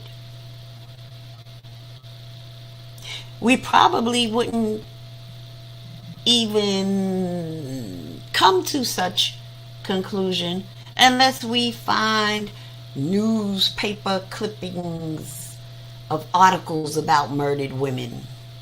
And maybe we might find a driver's license belonging to said murdered woman in a particular article that's in this closet that he told us not to go looking. Then, and only then, will we get away from the fact that he's cheating, which technically he's still cheating, but we were thinking he was cheating because, he's just cheating. We wasn't thinking that he was cheating and killing bitches. You know what I mean?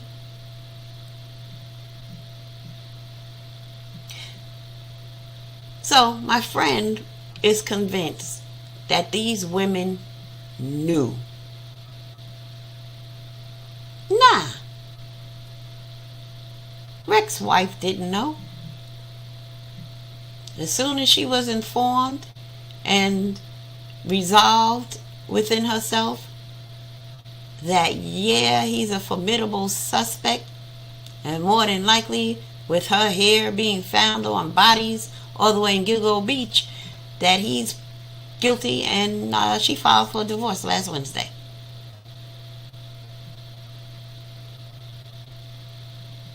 And we can't blame her. So here, reporters, this woman, this was yesterday? I think it was yesterday. They are finally allowed to go back into their house. Now, the house was a hoarded situation. Hoarders. Can you understand that her hoarded house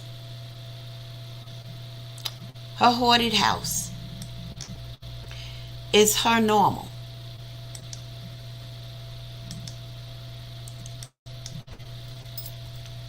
Well, her house ain't hoarded anymore because, yeah, they took just about everything out of it, I imagine.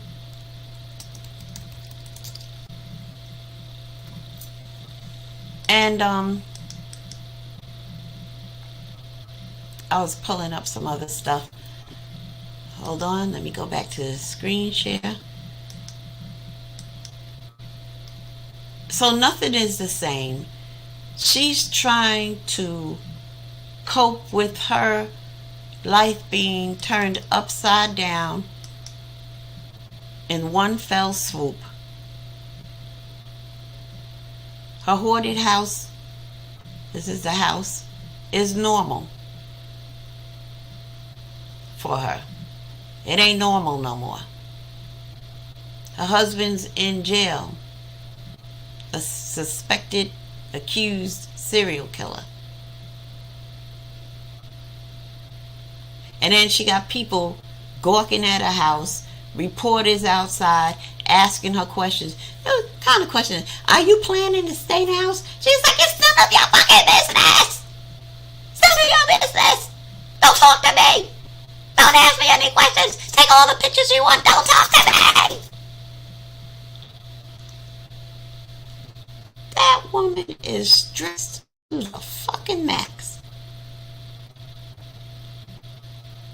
Ask her the wrong question, she's liable to have a heart attack and kill the fuck over. Her blood pressure must be high as giraffe's coochie.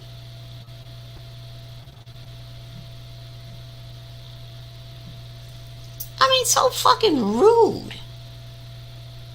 Rude.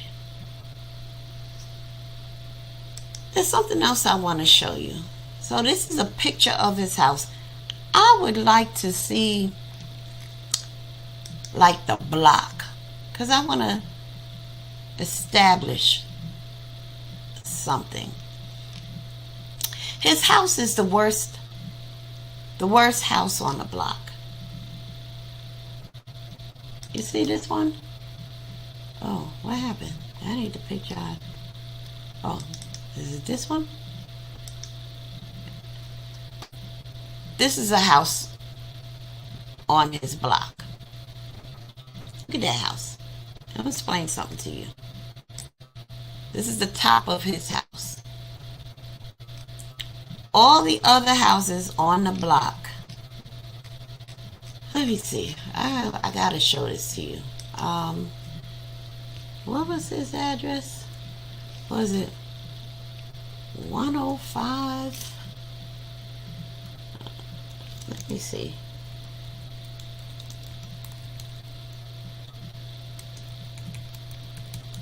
What's his address? We gotta find. What is his address? I think it's. What is his address? Come on. What is his address?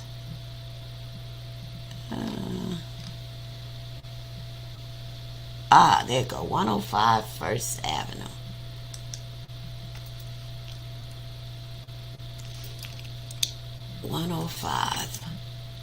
First Avenue in Massapequa.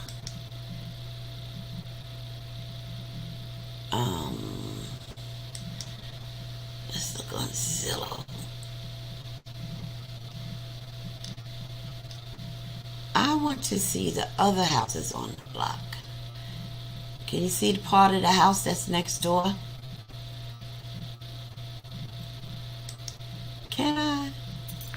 Walk down the block? How you do that shit? You don't walk down the block.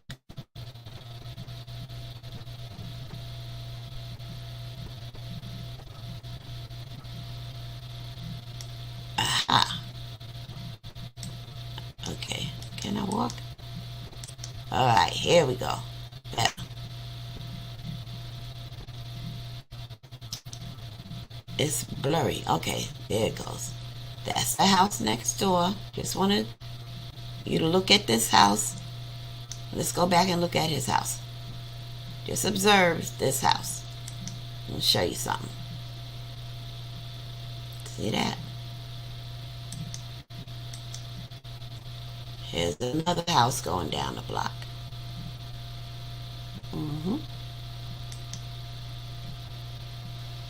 Very nice houses. I know exactly what his house looks like on the inside. I really do.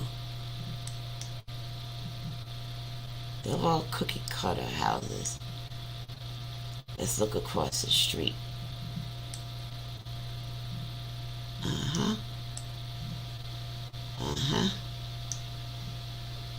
Let's see.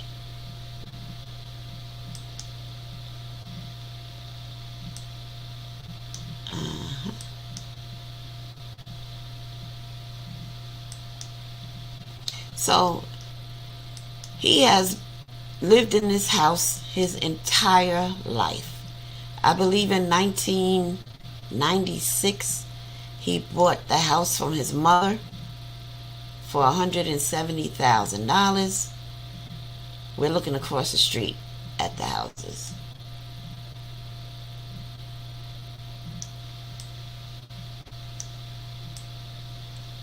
Clearly, Rex Heuermann is the kind of neighbor that does not believe in keeping up with the Joneses. Now, if you notice, all of these houses really are the same. What the difference is that these two houses, trust me, just don't look at the top, just look at the bottom part. Let's go back to Rex. It's the same house.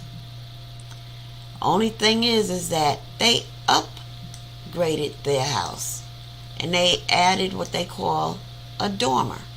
That's called a dormer. It's probably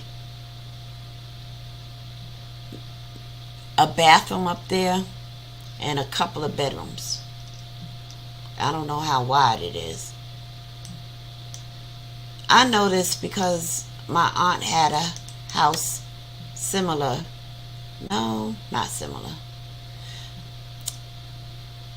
There was no garage there.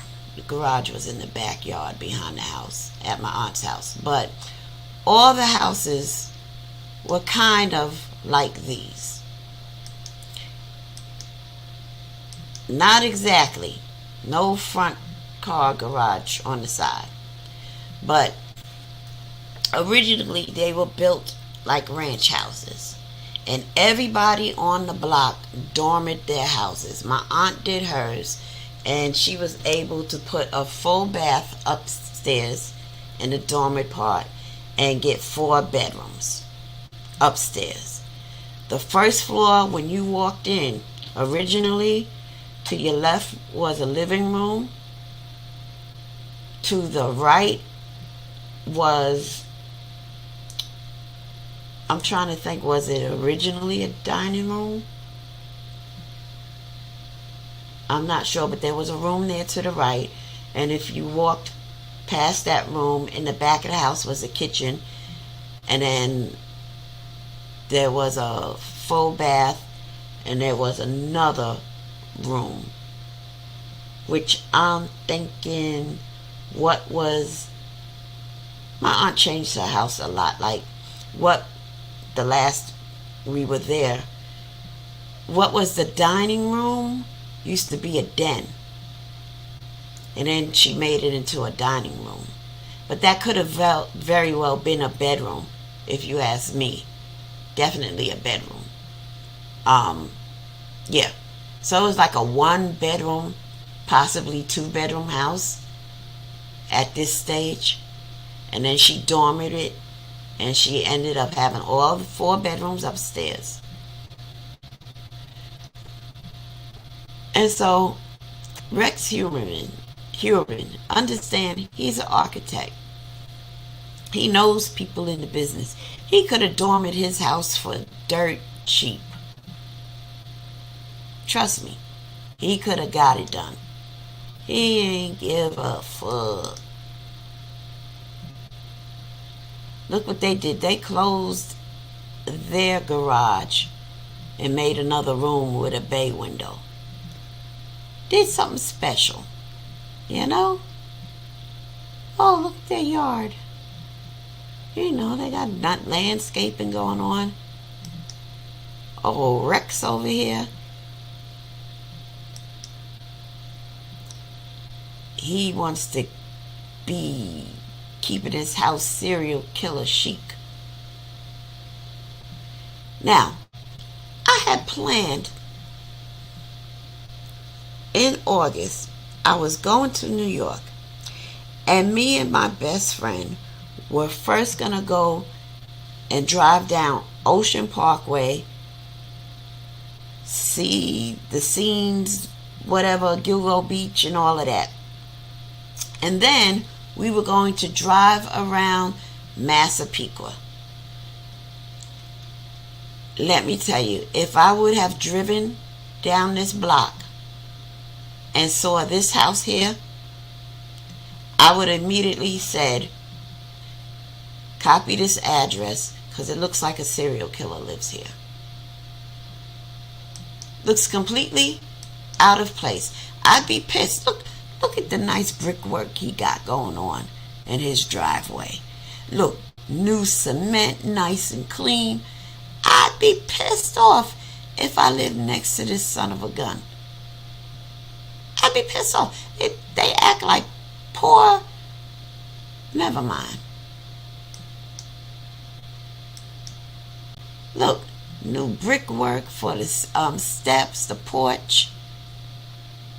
Really nice, cute, quaint little home. I think this one where they got blacktop in the driveway, little brick walkway, brick on the porch, you know, little brick retaining wall, a new landscaping. Al's Oil Service, they take oil. That shit's expensive.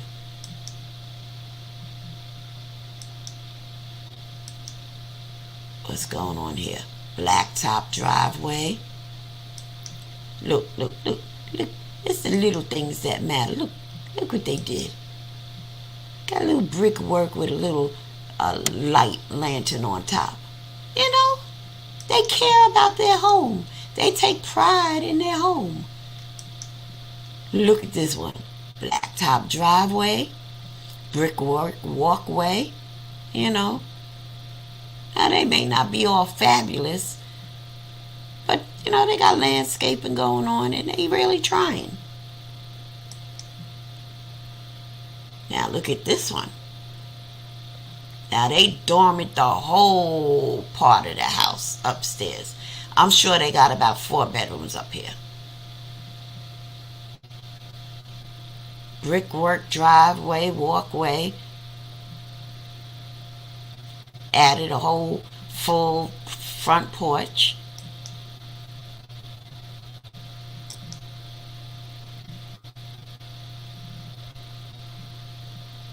Brick walkway. Have you yet to see a house that looks like a serial killer lives in other than Rex? Have we seen one yet? Even close? No. We're going to go down this whole block. They need to get rid of this chain link fence. Corner property. But, you know. Cool.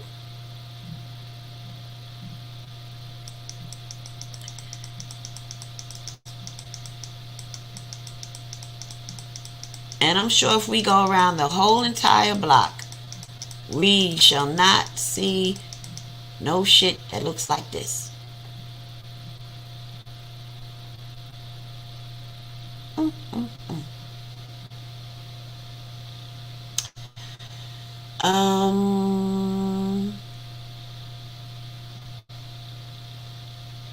wait a minute. I hope I was sharing the right thing. Oh, no. Oh, yeah. Great. I was sharing the right thing.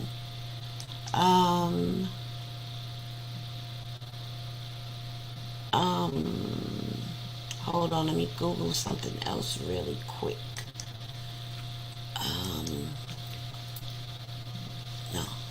I'll keep that up.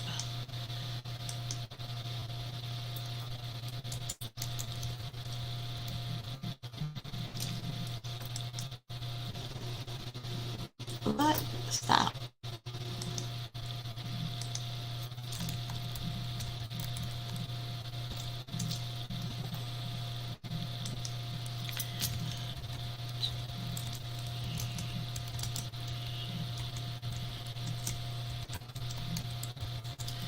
I'm just looking for something else real quick. Okay.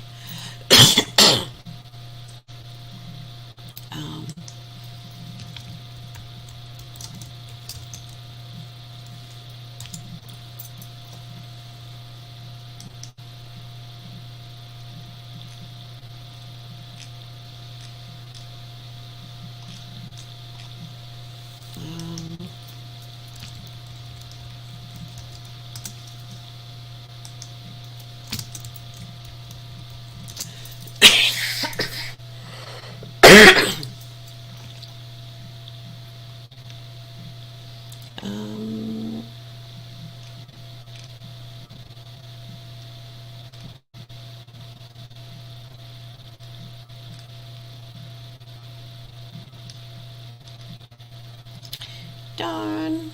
Come on, dude. I'm looking for it.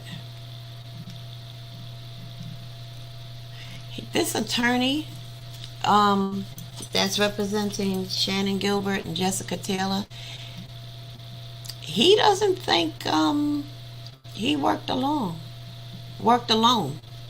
He thinks he had help.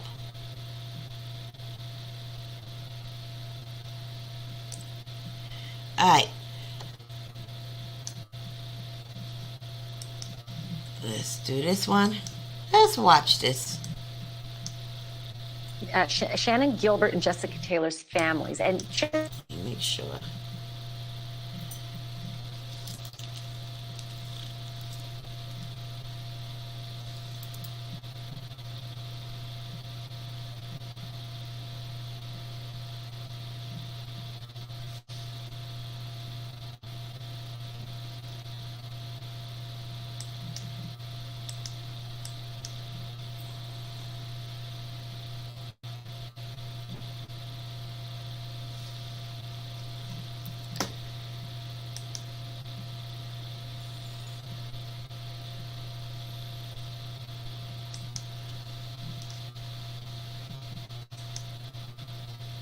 Let's go one step further.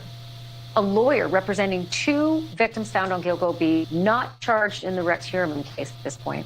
His name's John Ray, and he represents Shannon Gilbert and Jessica Taylor's families. And just as recently as January of this year, he got taunting phone calls from a man and a woman's voices in the background, playing 10-year-old news clips of when his clients' loved ones were found dead, and saying vulgar things in the background.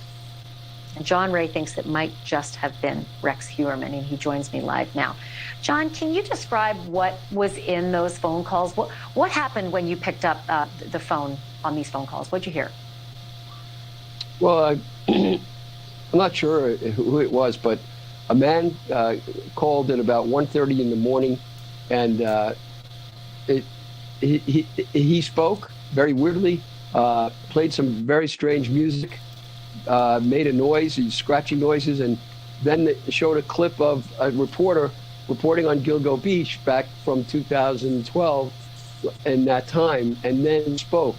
Now, our daughter had gone to another state, had been in San Diego, and she had left in all blue because she was a runner, a race walker. And so she was going to race walking with trainers that train in the Olympics. She's 18 years old. First time away from the house in her whole life from her parents. And the man speaking said he described a girl in blue, and he mentioned that she was in California, and she was by a window, and our daughter was right by a window, and climbed out the window with a cell phone in her hand. And it just completely transfixed us. 5 seconds later, he called her mother and did exactly the same thing. It was all taped. It was all very well thought out and carefully prepared. In March, I get home late at night. I work hard. I usually eat dinner around 9 o'clock. So it's an unusual time. I get home. We're in a house with a lot of windows in the dark, surrounded by forest, and up on a hill. And I'm eating. I just start to eat with my family. Same guy calls. Same pattern that I just described with the playing of the Gilgo Beach. And this time he says, I hope you're enjoying your dinner. And then says, and I hope you're going to enjoy eating your pizza. With that, within 5 seconds later, the doorbell rings, and Domino's pizza delivery man was there with 3 pizzas standing there. We did not order any pizzas. So when we called the police, and we called Domino's Pizza to find out how the call came in, and they said the Domino's man.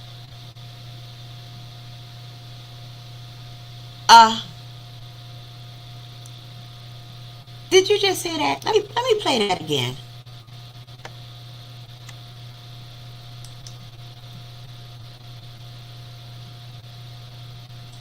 Listen. Doorbell rings, and Domino's pizza delivery man was there with, and then says, and I hope you're going to enjoy eating your pizza.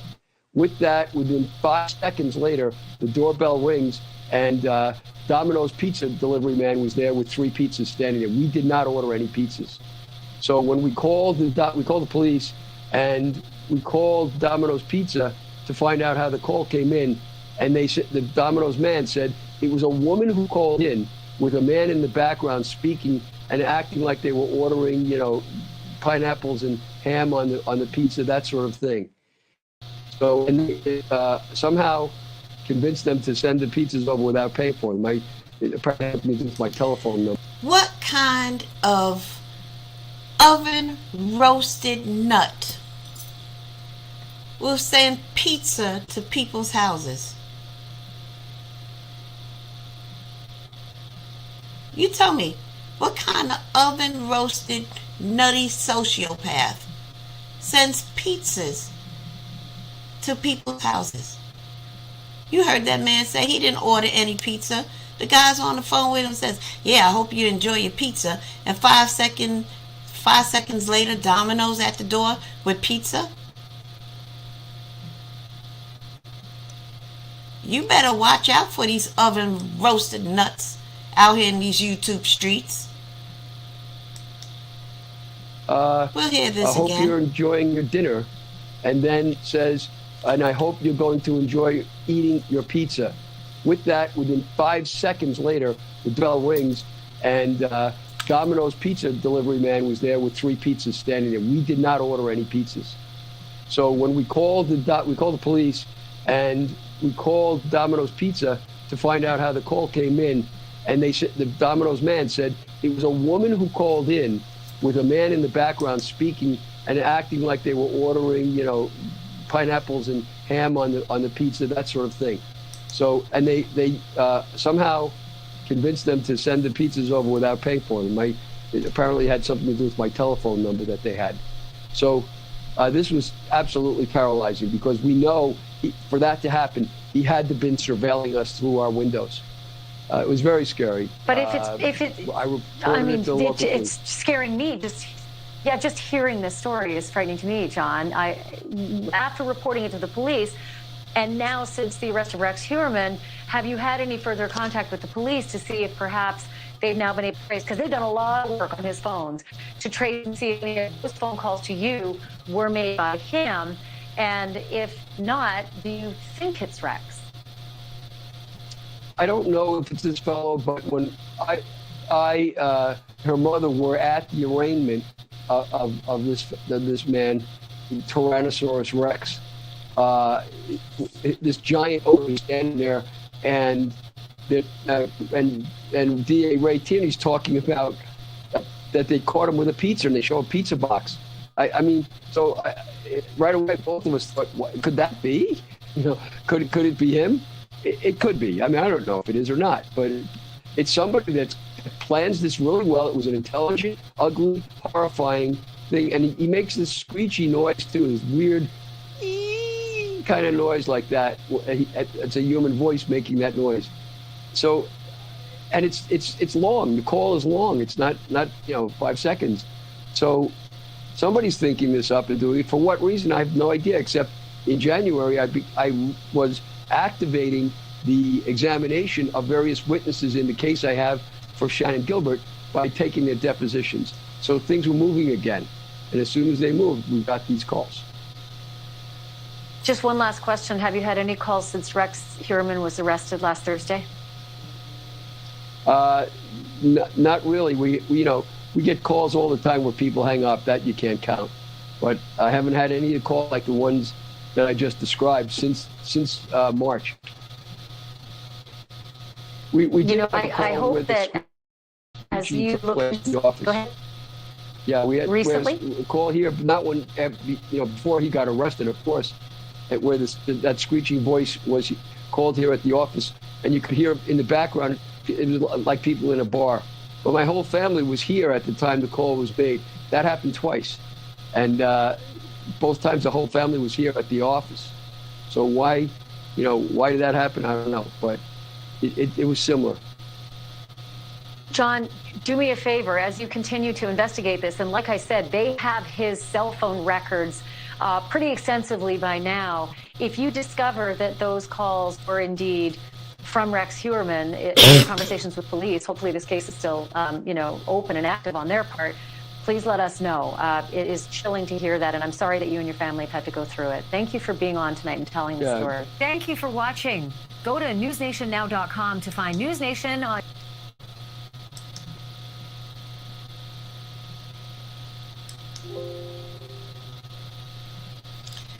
So, what kind of oven roasted nut of a sociopath sends pizza to someone's house? I mean, who in their right mind does that? Do you have any idea? Only a sociopath. You heard what that man said. Sociopath is on the phone. Yeah. Hope you enjoy your dinner, enjoy your pizza. He said 5 seconds later, Domino's is at the door with pizza. Ordered by a real oven roasted nut.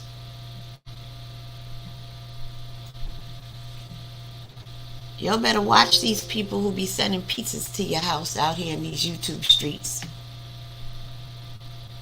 But hey, what do I know? Alright. With that being said, I like to thank you, a view is a view, and whoever Get a Life is. Thank you for stopping by and tuning in. Make sure you hit the like button. And I will continue to keep you updated with developing events. Actually on Tuesday, he's going to have a court hearing. I'm anxious to find what all evidence, if any, they pulled out of that house. I'm anxious to find out if he committed any murders in that house. I'm anxious to find out if he had trophies in his storage room facility a couple of miles away from his house. I just want to know. I want to know if they will be able to connect him to any of the other bodies that were found. Perhaps he has trinkets from them like IDs or purses or shoes or something. I mean, look, I'll be satisfied. I hope and pray that it's just one serial killer for all those bodies dating way back from 1996. I hope it's just Rex. Because if they can't tie him to anything that was found on Jones Beach, Manorville, Fire Island, Hempstead State Park, that means you got another serial killer that's been out there working. And with John Bittroff, that's 3 active serial killers over 2 decades, damn near. I'm glad I don't live on Long Island anymore. That's some bullshit. But it is what it is. You 2 people who are left and who decided to stick with me and go down this damn rabbit hole of